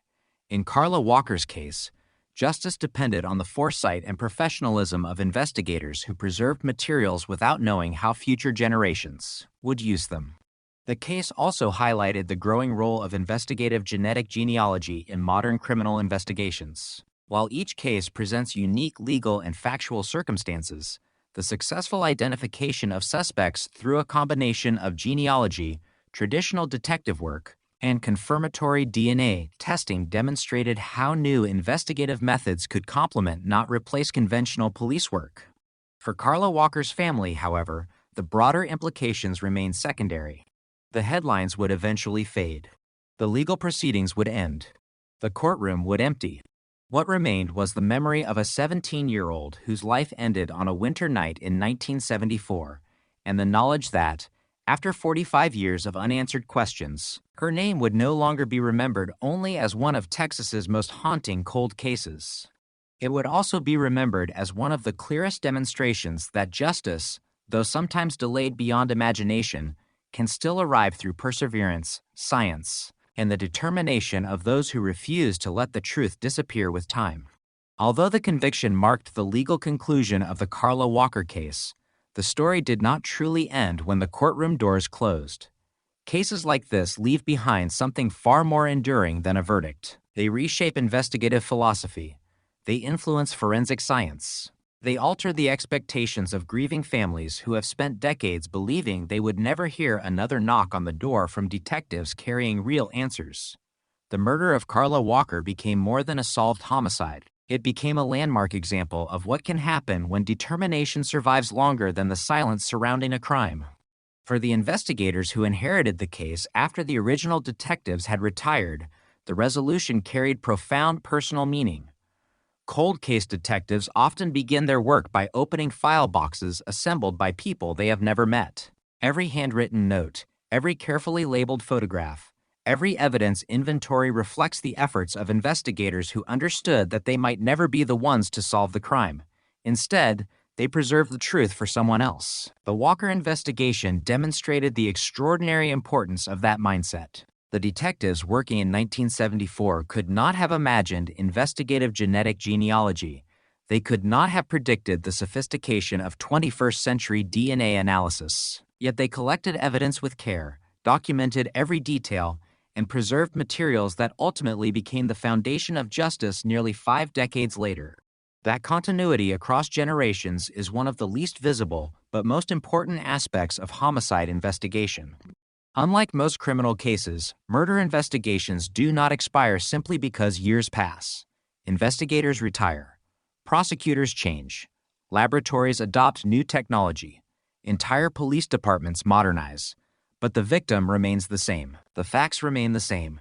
The responsibility to pursue the truth remains unchanged. The Walker case illustrated that principle with remarkable clarity. Forensic experts also viewed the case as a demonstration of the extraordinary evolution of DNA science. In 1974, biological evidence could provide only limited investigative value. Detectives relied primarily on witness statements, physical observations, fingerprints, blood typing, and traditional investigative instincts. Over the following decades, science transformed that landscape. DNA profiling revolutionized criminal justice by allowing investigators to identify individuals through genetic material with unprecedented accuracy. Then investigative genetic genealogy expanded those possibilities even further, creating a bridge between unknown DNA and family history. Importantly, the Walker case also underscored what investigative genetic genealogy isn't what it is not. It is not a replacement for conventional police work. It does not substitute for forensic confirmation. It does not automatically identify a suspect. Instead, it generates investigative leads that must be supported by lawful investigative methods and independently verified through traditional evidence. In Carla Walker's case, genealogy pointed detectives toward a possible family line. Detectives then conducted additional investigation before obtaining a DNA sample through lawful means. Only after laboratory comparison confirmed the match did investigators move forward with an arrest. The strength of the case rested on that combination of modern science and traditional detective work. For families of other unsolved homicide victims, the Walker case became a source of cautious hope. Across the United States, thousands of murders remain unsolved. Some date back decades. In many of those investigations, biological evidence has been preserved under conditions that may allow future testing. Every successful cold case resolution reminds families that the passage of time does not necessarily eliminate the possibility of justice. At the same time, investigators frequently caution against unrealistic expectations. Not every cold case contains recoverable DNA. Not every preserved sample is suitable for advanced analysis.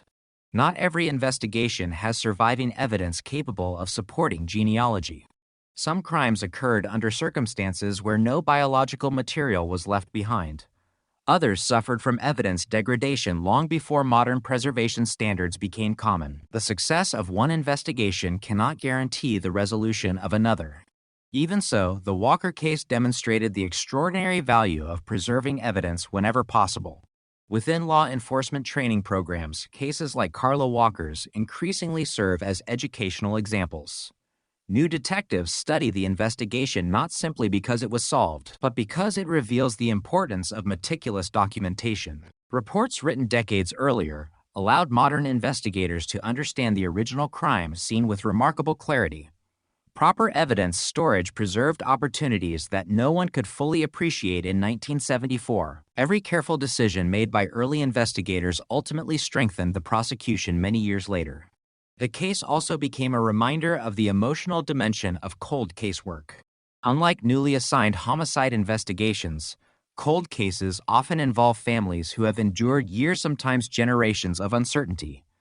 Detectives reopening such files are not merely examining evidence. They are re-entering lives permanently altered by violence. Every phone call from investigators can reopen grief that families have spent decades learning to carry. Hope itself becomes emotionally complicated after repeated disappointments. Carla Walker's family experienced exactly that reality. For 45 years, they lived with unanswered questions. They marked birthdays without Carla. They celebrated holidays while remembering someone forever absent. Every public anniversary of the case revived memories they had never truly escaped. When investigators finally informed them that DNA had identified a suspect, the news did not erase decades of grief. It simply replaced uncertainty with knowledge. Justice can answer questions. It cannot restore lost time. The broader public response reflected another significant shift. During the decades immediately following Carla's murder, many people believed that unsolved crimes inevitably faded into history. Advances in forensic science have changed that perception dramatically. Today, offenders who escaped identification years earlier may still face investigation because biological evidence remains capable of revealing information unavailable at the time of the crime. That reality has influenced both criminal investigations and criminal behavior. Modern offenders understand that DNA evidence may remain testable for decades. Investigators recognize that today's scientific limitations may disappear tomorrow. Evidence once considered insignificant may later become decisive. The Walker case stands as powerful evidence of that continuing evolution. The conviction also prompted reflection on the extraordinary patience required in homicide investigations. Modern society often expects immediate answers. News cycles operate by the hour. Social media demands constant updates. Yet some investigations require decades of persistence. Detectives involved in the Walker case understood that meaningful progress sometimes occurs slowly, through incremental advances rather than dramatic breakthroughs. There was no single miraculous discovery, and no anonymous confession, no chance encounter revealing the killer's identity. Instead, the resolution emerged through the cumulative effect of careful evidence preservation, scientific innovation, patient genealogical research, and traditional investigative discipline applied over many years. That combination ultimately proved stronger than time itself. Looking back, the chronology of the case remains astonishing. A teenager attends a dance on an ordinary Saturday evening. She is abducted at gunpoint from a parking lot. 3 days later, she is found murdered. Detectives collect evidence using the best methods available in 1974. The investigation continues through the remainder of the 20th century without identifying the offender. DNA science develops. Genetic genealogy emerges. Evidence preserved for decades finally reveals the identity investigators had sought since the night of the crime. A trial follows. A conviction is secured. Nearly half a century separates the crime from the verdict. Few criminal investigations illustrate the evolution of forensic science so completely. The murder of Carla Walker began during an era when detectives relied almost entirely upon eyewitness testimony and traditional investigative techniques. It concluded in an era where molecular biology, genealogy, and digital historical research combined to identify a suspect unknown to investigators for decades. Yet despite those remarkable scientific advances, one truth remained constant throughout the investigation. The case was always about a 17-year-old girl whose future ended on a cold February night. Technology solved the mystery. People carried the burden. Her family. Her friends. The detectives who refused to close the file. The forensic scientists who protected every fragile piece of evidence. The prosecutors who assembled decades of investigative work into a courtroom presentation. The jurors who carefully examined the evidence before reaching their verdict. Every one of them became part of a story that stretched across nearly 50 years. Today, the name Carla Walker is no longer remembered solely because her murder remained unsolved for decades. It is also remembered because her case transformed into one of the most compelling demonstrations that justice can outlast even the longest silence. It reminds investigators that evidence deserves preservation even when existing technology cannot yet unlock its secrets. It reminds families that unanswered questions do not always remain unanswered forever. And it reminds society that while time changes cities, generations, and scientific understanding, it does not diminish the value of truth. The winter night that began with music, teenage laughter, and the promise of an ordinary evening ended in tragedy that echoed through Fort Worth for 45 years. That echo has not disappeared. It remains in police academies where future detectives learn why every piece of evidence matters. It remains in forensic laboratories, pushing the boundaries of science even further. Most importantly, it remains in the memory of Carla Walker herself, a young woman whose life was stolen far too soon, but whose story ultimately proved that even the coldest cases can still speak when patience, science, and unwavering determination refuse to let the past remain buried. Before the arrest, before the courtroom, and before the headlines announcing that one of Texas's most notorious cold cases had finally been solved, there was something far less dramatic, but infinitely more important taking place behind the scenes. It happened inside evidence vaults where sealed boxes sat untouched for years. It happened inside forensic laboratories where scientists spent countless hours extracting microscopic traces of biological material. It happened inside archives where detectives compared reports written decades apart, searching for connections that earlier generations could never have recognized. The resolution of Carla Walker's murder was not the product of a single breakthrough. It was the result of thousands of careful decisions made over nearly half a century, each one preserving the possibility that the truth could someday emerge. Evidence preservation became one of the defining factors in the investigation's success. Crime scene investigators in 1974 had no way of knowing what DNA technology would eventually become. Their responsibility was simply to collect, document, package, and store every item that might hold future evidentiary value. At the time, biological evidence could reveal only limited information through available forensic techniques. Blood typing could include or exclude certain groups of suspects. Microscopic examination of hairs and fibers could establish possible associations. Serological testing offered investigative guidance but rarely individual identification. What investigators could not foresee was that every properly sealed envelope and every carefully preserved sample would eventually become a time capsule. Inside those sealed containers remained information that no scientist alive in 1974 could interpret. The evidence waited patiently. Science caught up decades later. That lesson has profoundly influenced modern forensic practice. Today, investigators routinely preserve biological evidence with an understanding that future technology may reveal information currently beyond scientific reach. Laboratories now employ preservation protocols designed not merely for present analysis but for future possibilities. The Walker case stands among the investigations demonstrating why such long-term thinking matters. Another remarkable aspect of the investigation involved documentation. Every interview conducted during the original investigation became part of an enormous historical record. Detectives recorded witness statements, documented crime scene observations, maintained evidence inventories, prepared investigative summaries, and preserved photographs that captured the physical reality of February 1974. Those records were not written for television documentaries or historical research.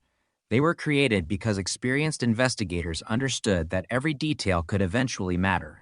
45 years later, those documents became invaluable. Cold case detectives could reconstruct the investigation almost hour by hour. They could understand why earlier detectives pursued certain suspects and eliminated others. They could evaluate investigative decisions within the context of the knowledge available at the time. That continuity prevented the modern investigation from beginning at zero. Instead, it began with decades of accumulated experience. The introduction of DNA profiling into criminal investigations represented one of the greatest revolutions in forensic history. During the late 20th century, countless unsolved cases were reopened as laboratories developed the ability to analyze biological evidence with unprecedented precision. Detectives who had spent years relying primarily on witness testimony suddenly possessed an entirely new investigative tool. Many long unsolved murders produced suspects through direct DNA matches against criminal databases. Carla Walker's case, however, presented a more complicated challenge. The preserved biological evidence yielded a DNA profile. Traditional comparisons failed to identify its owner. The offender was not immediately found within available forensic databases. For many investigations, that outcome might have represented another dead end. Instead, it became the starting point for an entirely different investigative strategy. Investigative genetic genealogy expanded the boundaries of forensic science by combining molecular genetics with historical family research. Unlike traditional DNA databases maintained for criminal justice purposes, Genealogy databases contain information voluntarily submitted by individuals interested in learning about ancestry and biological relatives. Those services were created primarily for family history rather than criminal investigation. Nevertheless, under certain legal and procedural circumstances, investigators have been able to use genetic relationships to generate investigative leads in serious violent crimes. The process requires extraordinary patience. Investigators rarely discover a close relative immediately. Instead, they often identify distant cousins separated by several generations. Professional genealogists then reconstruct family trees through public records, census data, birth certificates, marriage records, obituaries, military documents, newspaper archives, and other historical sources. The objective is not to accuse relatives. The objective is to identify individuals whose age, location, and life history make them reasonable investigative candidates. Only then does traditional detective work resume. The Carla Walker investigation followed that pattern. Genealogical research narrowed possibilities. Detectives examined historical records. Potential candidates were evaluated through conventional investigative methods. Eventually, the focus centered on Glenn Samuel McCurley. Yet investigators understood that genealogy alone could never establish criminal responsibility. Independent forensic confirmation remained essential. That distinction cannot be overstated. Throughout the investigation, detectives consistently treated genealogy as an investigative-led rather than courtroom proof. The decisive evidence remained the DNA comparison obtained through lawful investigative procedures. Genealogy simply pointed investigators toward a direction they otherwise might never have considered. Legal scholars and forensic experts have frequently cited this approach as an example of responsible integration between emerging technology and established investigative standards. The science opened the door. Traditional evidence carried the case through it. The Walker investigation also illustrates the extraordinary importance of interdisciplinary cooperation. No individual detective possessed every necessary skill. No single laboratory solved the case independently. Genealogists understood family history. Forensic scientists understood DNA analysis. Investigators understood criminal procedure. Prosecutors understood evidentiary standards. Each discipline relied upon the others. Modern homicide investigations increasingly reflect that collaborative model, particularly in historical cases where scientific, legal, and investigative complexities intersect. The passage of time introduced additional challenges rarely encountered in contemporary investigations. Witnesses had aged significantly. Some individuals connected to the original investigation had died. Physical locations had changed dramatically. Businesses referenced in 1974 reports no longer existed. Road systems had expanded. Entire neighborhoods had been transformed. Cold case investigators therefore relied heavily upon preserved photographs, maps, reports, and archival records to reconstruct the original environment. Historical accuracy became essential. Small geographic details sometimes influence investigative decisions in unexpected ways. Understanding the landscape as it existed during the crime helped detectives evaluate witness statements and investigative theories developed decades earlier. The case further demonstrated that perseverance remains as important as technology. Scientific advances alone cannot solve crimes if investigators abandon them. Evidence must be preserved. Files must remain organized. Laboratories must continue improving analytical methods. Police departments must allocate resources toward reviewing historical investigations. The Walker case succeeded because persistence matched technological progress. One without the other would likely have been insufficient.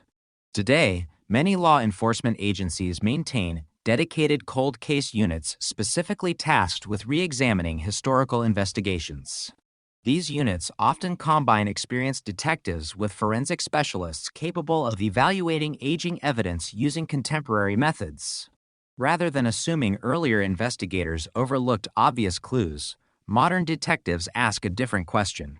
What can be done now that could not have been done then? That perspective has fundamentally reshaped cold case investigation throughout the United States. The legacy of Carla Walker's case extends into that broader transformation. Training programs increasingly emphasize evidence preservation, meticulous documentation, and interdisciplinary collaboration. Young investigators study historical cases not merely to understand past crimes, but to learn investigative principles applicable to future ones. Among those principles, perhaps none is more significant than patience. Justice rarely follows a predictable schedule. Some investigations conclude within days. Others require months. A few demand decades. The Walker investigation belonged to the rare category where persistence outlasted technological limitation. Looking back across 45 years, the chronology almost defies belief. A teenager disappears after an evening dance. Their body is discovered days later. Investigators preserve biological evidence. Science evolves beyond anything imaginable in 1974. Genealogy identifies investigative leads. DNA confirms the suspect's identity. An arrest follows. A trial concludes. A conviction is secured. Every step depended upon the one before it. Every generation contributed something the next generation inherited. That continuity transformed one of Texas's longest-running cold cases into one of its most significant examples of forensic perseverance. The murder of Carla Walker remains a tragedy that no scientific achievement can erase. Nothing returned the years stolen from her family.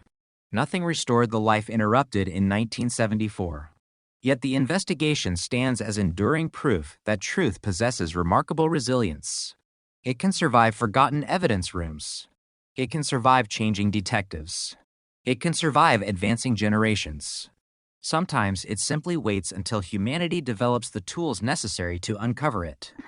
And when those tools finally arrive, the silence maintained by even the longest cold case can finally give way to something every victim deserves: the truth. And, at last, justice. The prosecution of Glenn Samuel McCurley required far more than proving that modern DNA technology had identified a suspect. By the time prosecutors began preparing for trial, they understood they were carrying the weight of nearly half a century of investigative history into a courtroom. Every document, every witness statement, every laboratory report, and every item of physical evidence would have to withstand intense legal scrutiny. The challenge was unlike that of a contemporary homicide. They were not presenting a crime that had occurred months earlier. They were reconstructing a violent night from February 1974 for jurors living in an entirely different century.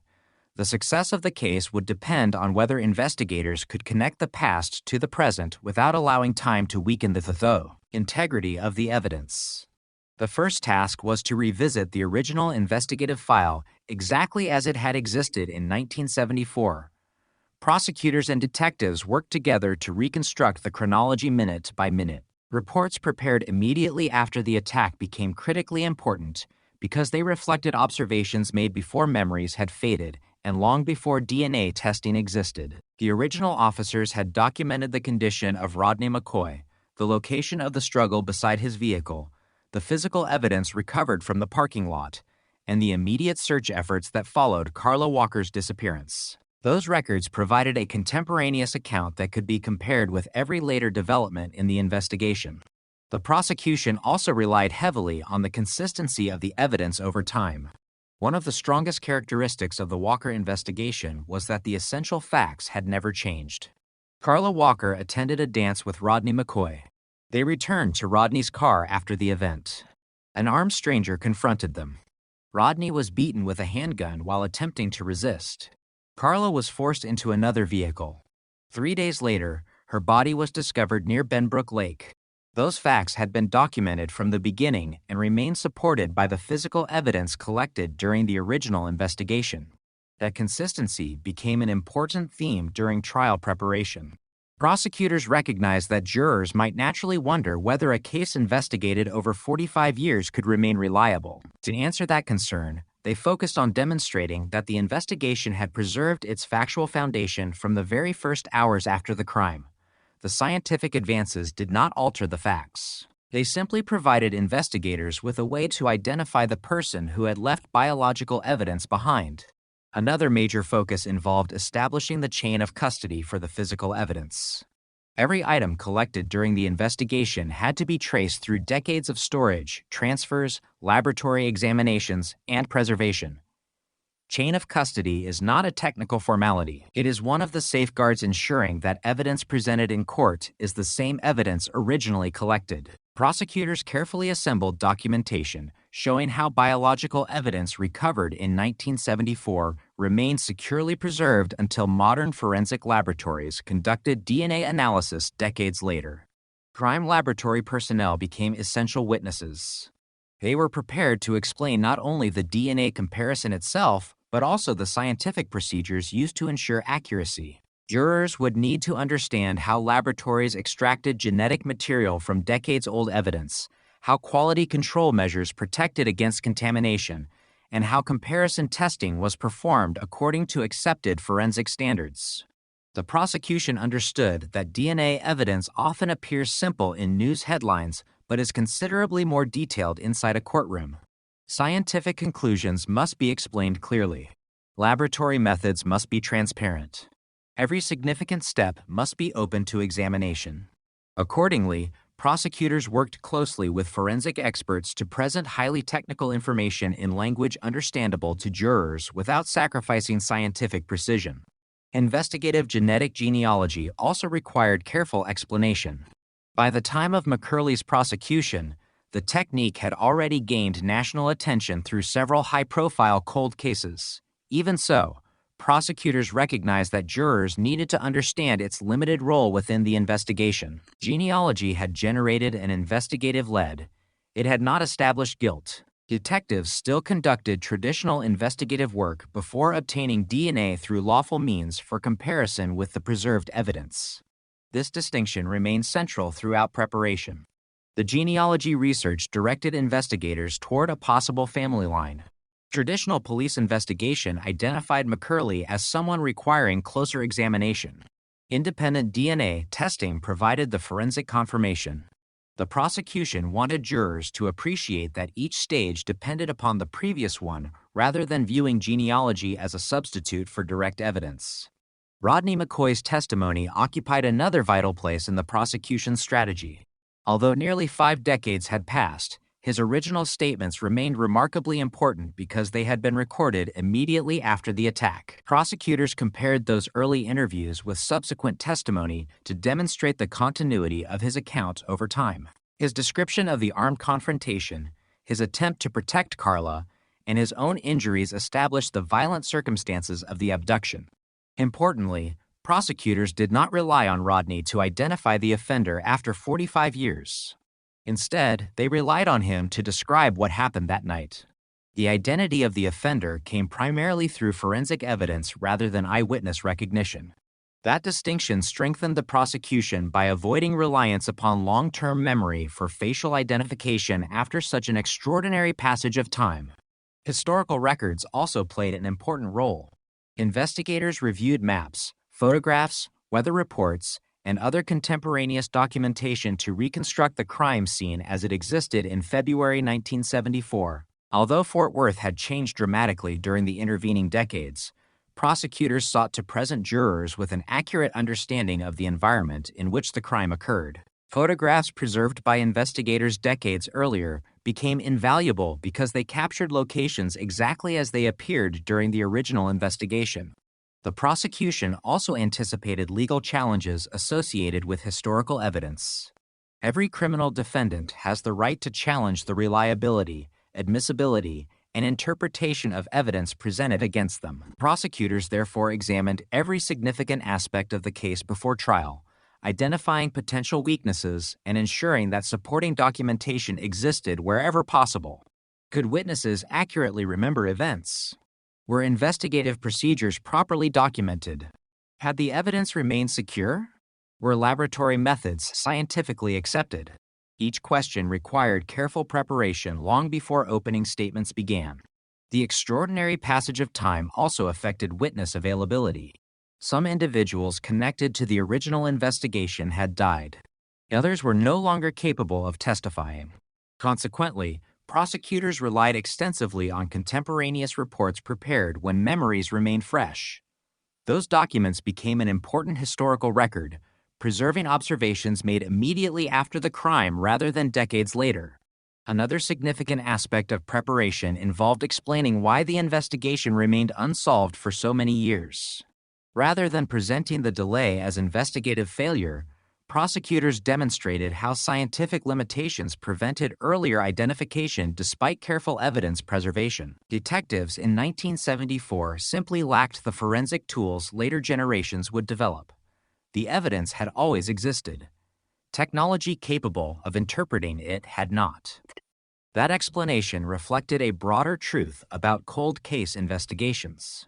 Justice is sometimes delayed not because investigators stop searching, but because science has not yet reached the necessary point.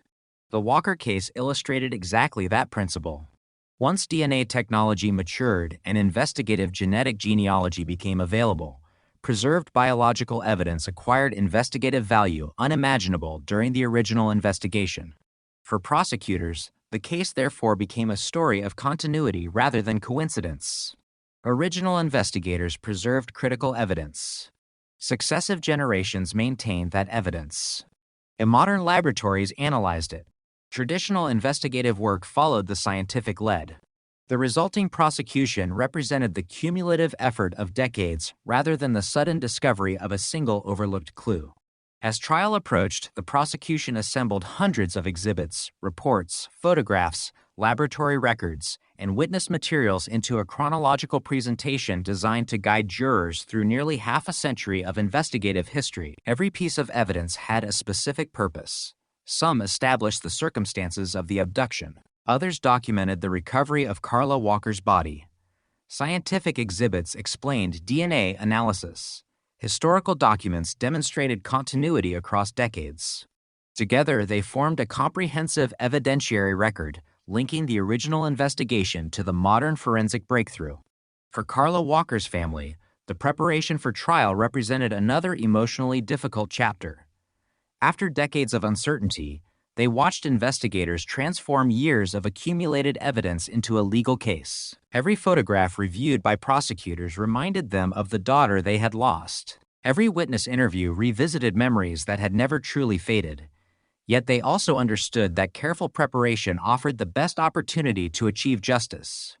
When the prosecution finally entered the courtroom, it did so carrying not merely laboratory reports from the 21st century, but the collective work of generations of investigators who had refused to let Carla Walker's murder become another forgotten file. The case demonstrated that successful cold case prosecutions are rarely built upon one extraordinary discovery alone. They are built upon persistence, meticulous documentation, careful evidence preservation, scientific integrity, and an unwavering commitment to follow the facts wherever they led. By the time jurors took their seats, the prosecution had assembled a case spanning 45 years of investigative history, a case in which every preserved document, every carefully stored piece of evidence, and every advance in forensic science converged to answer a question first asked on a cold February night in 1974, when a 17-year-old girl disappeared into the darkness and an entire community began waiting for the truth. The prosecution's presentation unfolded with deliberate precision, not through dramatic revelations but through the careful assembly of facts accumulated over nearly 5 decades. Every witness, every exhibit, and every scientific explanation served a single purpose: to demonstrate that the evidence formed one continuous chain stretching from the night Carla Walker disappeared in February 1974 to the DNA identification that finally led investigators to Glenn Samuel McCurley. The extraordinary passage of time did not lessen the prosecution's burden. If anything, it increased it. Jurors had to be convinced not only that the evidence identified the defendant, but also that the integrity of that evidence had remained intact across 45 years of storage, technological change, and investigative review. The prosecution began where every homicide investigation begins, with the victim. Carla Walker was presented not as a name in an old police file, but as a 17-year-old whose life ended abruptly after what should have been an ordinary evening. Testimony and historical records established the timeline leading up to the abduction. Carla and her boyfriend, Rodney McCoy, attended a dance before returning to Rodney's vehicle. The evidence showed that an armed man approached them, assaulted Rodney with a handgun, and forced Carla into another vehicle. 3 days later, searchers discovered her body near Benbrook Lake. Those events were not disputed historical background. They formed the factual foundation upon which the remainder of the prosecution rested. Witness testimony and investigative reports documented the immediate police response. Officers described the condition of the crime scene, Rodney's injuries, and the physical evidence recovered during the original investigation. Prosecutors emphasized that investigators recognized the importance of preserving biological evidence even though DNA profiling did not yet exist. That decision, made according to the best forensic practices available in 1974, ultimately became one of the defining reasons the case could still be prosecuted decades later. From there, prosecutors carefully introduced the jury to the evolution of forensic science. Expert witnesses explained that biological evidence collected in homicide investigations often contains genetic information capable of identifying individuals. However, they also explained that such identification was impossible in 1974 because the necessary technology had not yet been developed. Jurors were guided through the progression of forensic DNA analysis over the following decades, illustrating how scientific advances gradually expanded investigators' ability to analyze preserved evidence. The prosecution avoided portraying DNA as infallible or mysterious. Instead, forensic scientists described laboratory procedures in methodical detail. They explained sample handling, extraction methods, quality assurance, comparison techniques, independent verification. The objective was transparency. Jurors needed to understand not only the conclusion reached by the laboratory, but also the scientific process supporting that conclusion. One of the prosecution's most important tasks involved explaining why the investigation remained unsolved despite the existence of biological evidence. The answer reflected the limitations of technology rather than the absence of evidence. When laboratories eventually developed a DNA profile from the preserved material, traditional law enforcement databases did not identify a matching individual. That outcome did not invalidate the evidence. It simply meant the offender's DNA was not available within those databases. Only later, through investigative genetic genealogy, did detectives develop a new investigative lead. Expert testimony carefully distinguished genealogy from direct forensic identification. Genealogy generated possible family relationships. Detectives then conducted conventional investigation. Finally, independent DNA testing compared lawfully obtained genetic material with the preserved crime scene evidence.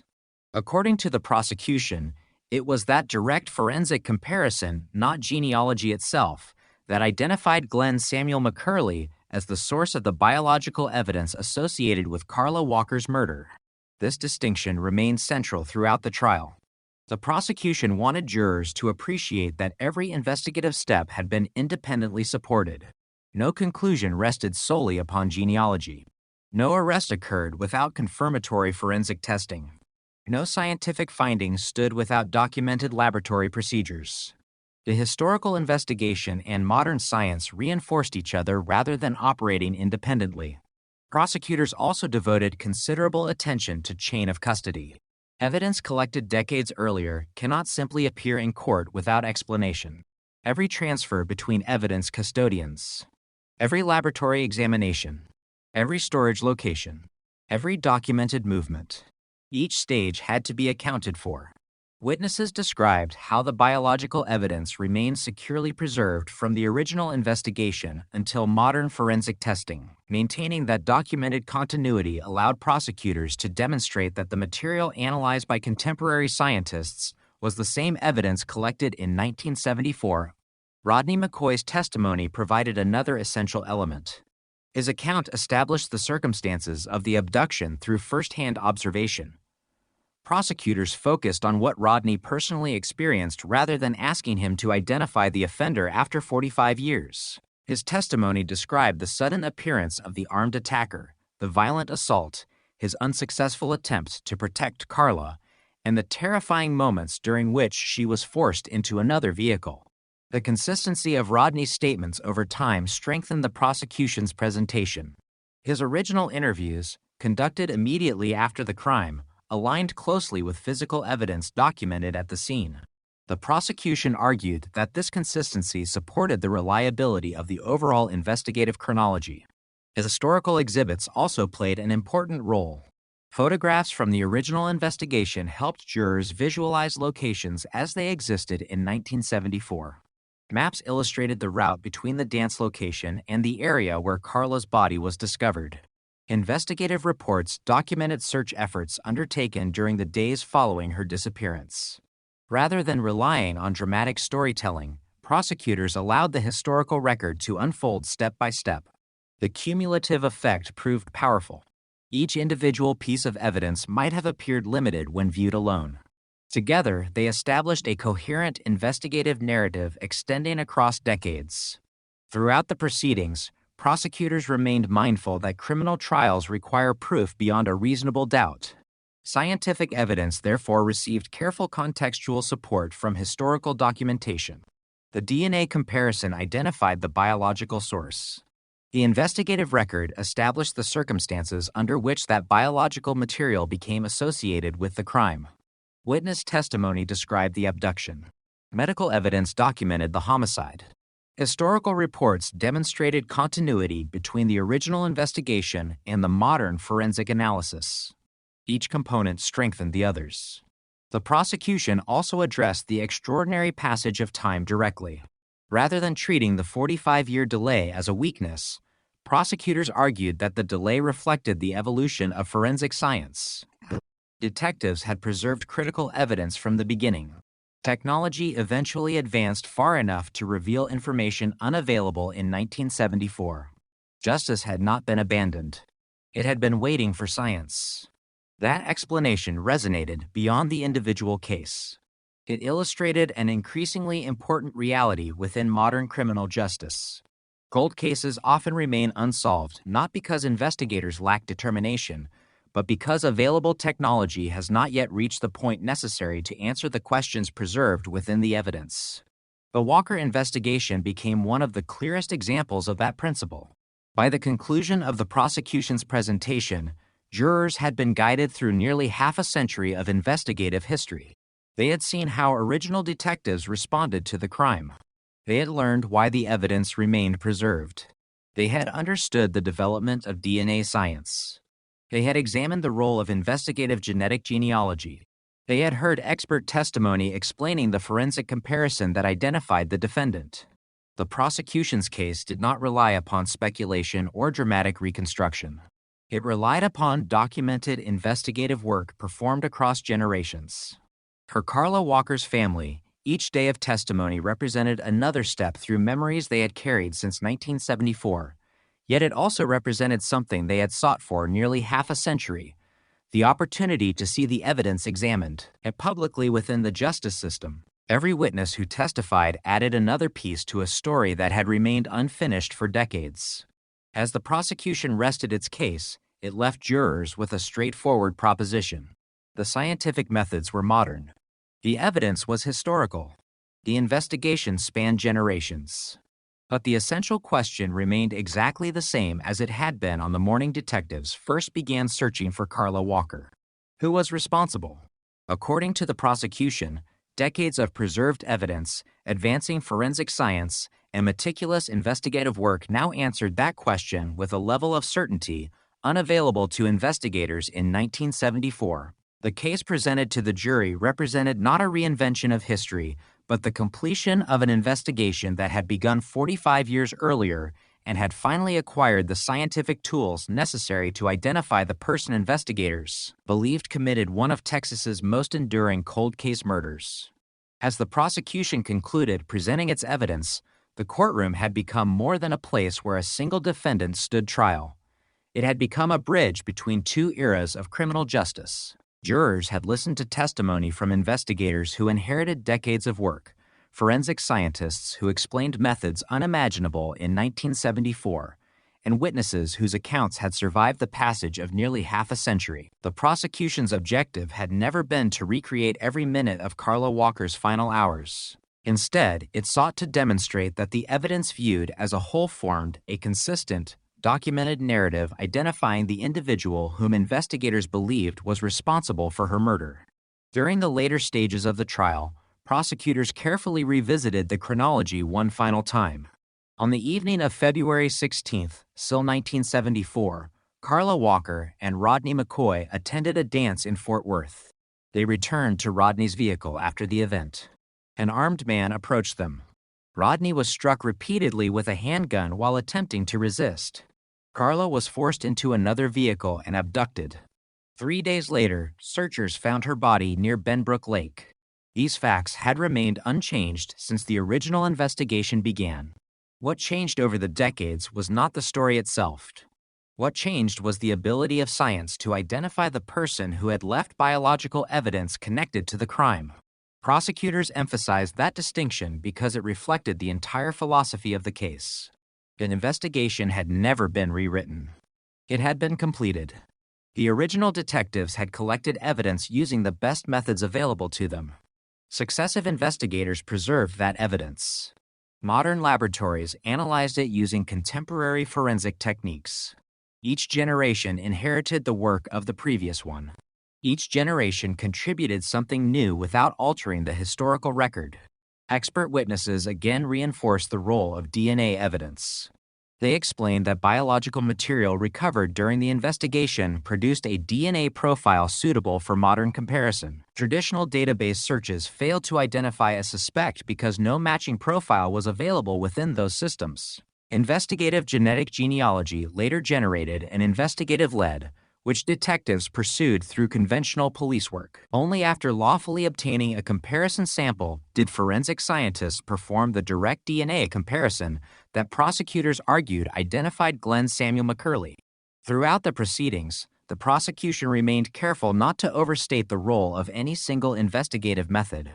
DNA did not replace detective work. Genealogy did not replace laboratory science. Witness testimony did not replace forensic evidence. Each element supported the others.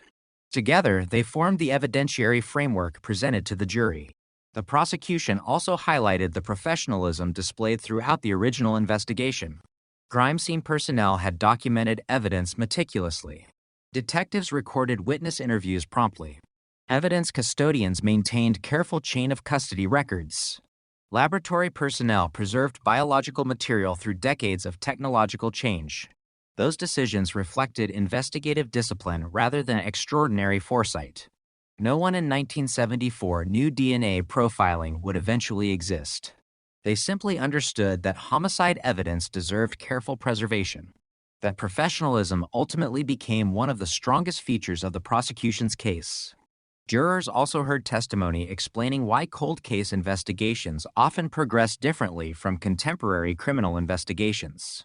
In recent cases, detectives may rely upon digital evidence, mobile phone records, surveillance cameras, electronic financial transactions, and internet activity. None of those investigative tools existed in 1974.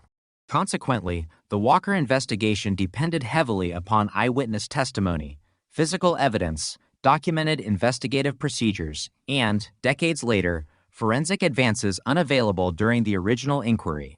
The prosecution argued that these differences reflected historical circumstances rather than investigative shortcomings. Time itself became one of the most significant themes during closing preparation. 45 years had passed. Buildings had disappeared. Roads had changed. Many participants in the original investigation had retired. Some had passed away. Yet the evidence remained. That continuity became symbolic of the prosecution's broader argument. People age. Technology evolves. Justice systems modernize.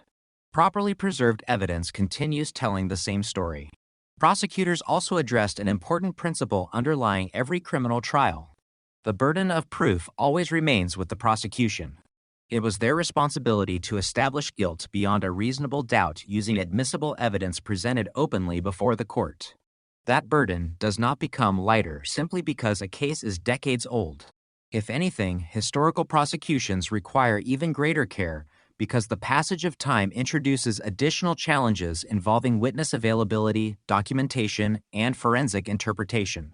The prosecution argued that the Walker investigation met that burden through the combined strength of historical documentation and modern scientific analysis. For Carla Walker's family, observing the legal process unfold carried profound emotional significance. The trial represented far more than legal procedure.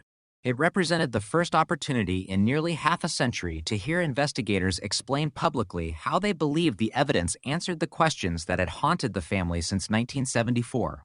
Every witness, every forensic explanation, every historical exhibit, each contributed another piece to a process that had begun on the night Carla disappeared. Members of the broader law enforcement community also followed the proceedings closely. Cold case investigators recognized the importance of the prosecution beyond a single homicide. Successful historical prosecutions help establish investigative and legal precedents demonstrating how preserved evidence can be presented effectively decades after a crime. They reinforce the importance of maintaining evidence integrity. They encourage continued investment in forensic technology. They remind investigators that seemingly impossible cases sometimes become solvable through scientific progress. The Walker prosecution embodied each of those lessons. By the time closing arguments approached, prosecutors had presented a case built not upon speculation, but upon continuity. Continuity of evidence. A continuity of documentation. Continuity of investigation. Continuity of scientific examination. They argued that each stage naturally flowed into the next, creating a coherent evidentiary record extending from February 1974 to the modern courtroom. The prosecution's presentation reflected an important characteristic shared by many successful cold case investigations. There was no single dramatic moment when everything suddenly became clear. Instead, certainty emerged gradually. One documented fact supported another. One scientific result confirmed another. And one generation's work strengthened the next. The cumulative effect ultimately proved more persuasive than any isolated piece of evidence. Looking beyond the Walker case itself, prosecutors recognized that future investigators would likely study the trial for its methodological significance. The case demonstrated the practical integration of investigative genetic genealogy with traditional police investigation. It illustrated how careful chain of custody documentation can preserve evidentiary value across decades. It confirmed that modern forensic science can complement, not replace, the investigative foundation established by earlier generations. Perhaps most importantly, it showed that homicide investigations should never be measured solely by the speed with which they reach resolution. Some crimes require years. Others require decades. Justice sometimes advances at the pace of scientific discovery rather than the pace of public expectation. The Walker investigation belonged firmly within that rare category. As the prosecution completed its case, the courtroom fell silent. The evidence had been presented. The witnesses had testified. The scientific analyses had been explained. The historical record had been reconstructed. The responsibility now shifted entirely to the jury. Their task was not to decide whether Carla Walker's murder had been a tragedy. That fact had never been disputed. Their task was to determine whether the evidence presented throughout weeks of testimony established, beyond a reasonable doubt, that the defendant was responsible for the crime. Everything that followed would occur within the framework of the justice system itself, a system that had taken nearly half a century to arrive at this moment, carrying with it the work of countless investigators, scientists, prosecutors, and witnesses who collectively ensured that a crime committed on a cold February night in 1974 would finally receive the careful legal examination it had awaited for 45 years. The final phase of the prosecution focused not on introducing new evidence, but on bringing nearly half a century of investigative work into a single coherent narrative for the jury. After weeks of testimony, forensic explanations, historical documentation, and eyewitness accounts, prosecutors faced one final responsibility: demonstrating how every individual piece of evidence fit together without contradiction. Their argument was straightforward. The investigation had evolved dramatically over 45 years, but the underlying facts had remained constant. Science had changed. Technology had changed. Investigators had changed. The evidence itself had not. During closing arguments, prosecutors returned to the beginning. They reminded jurors that Carla Walker was only 17 years old when she attended a dance with Rodney McCoy on the evening of February 16, SIL 1974.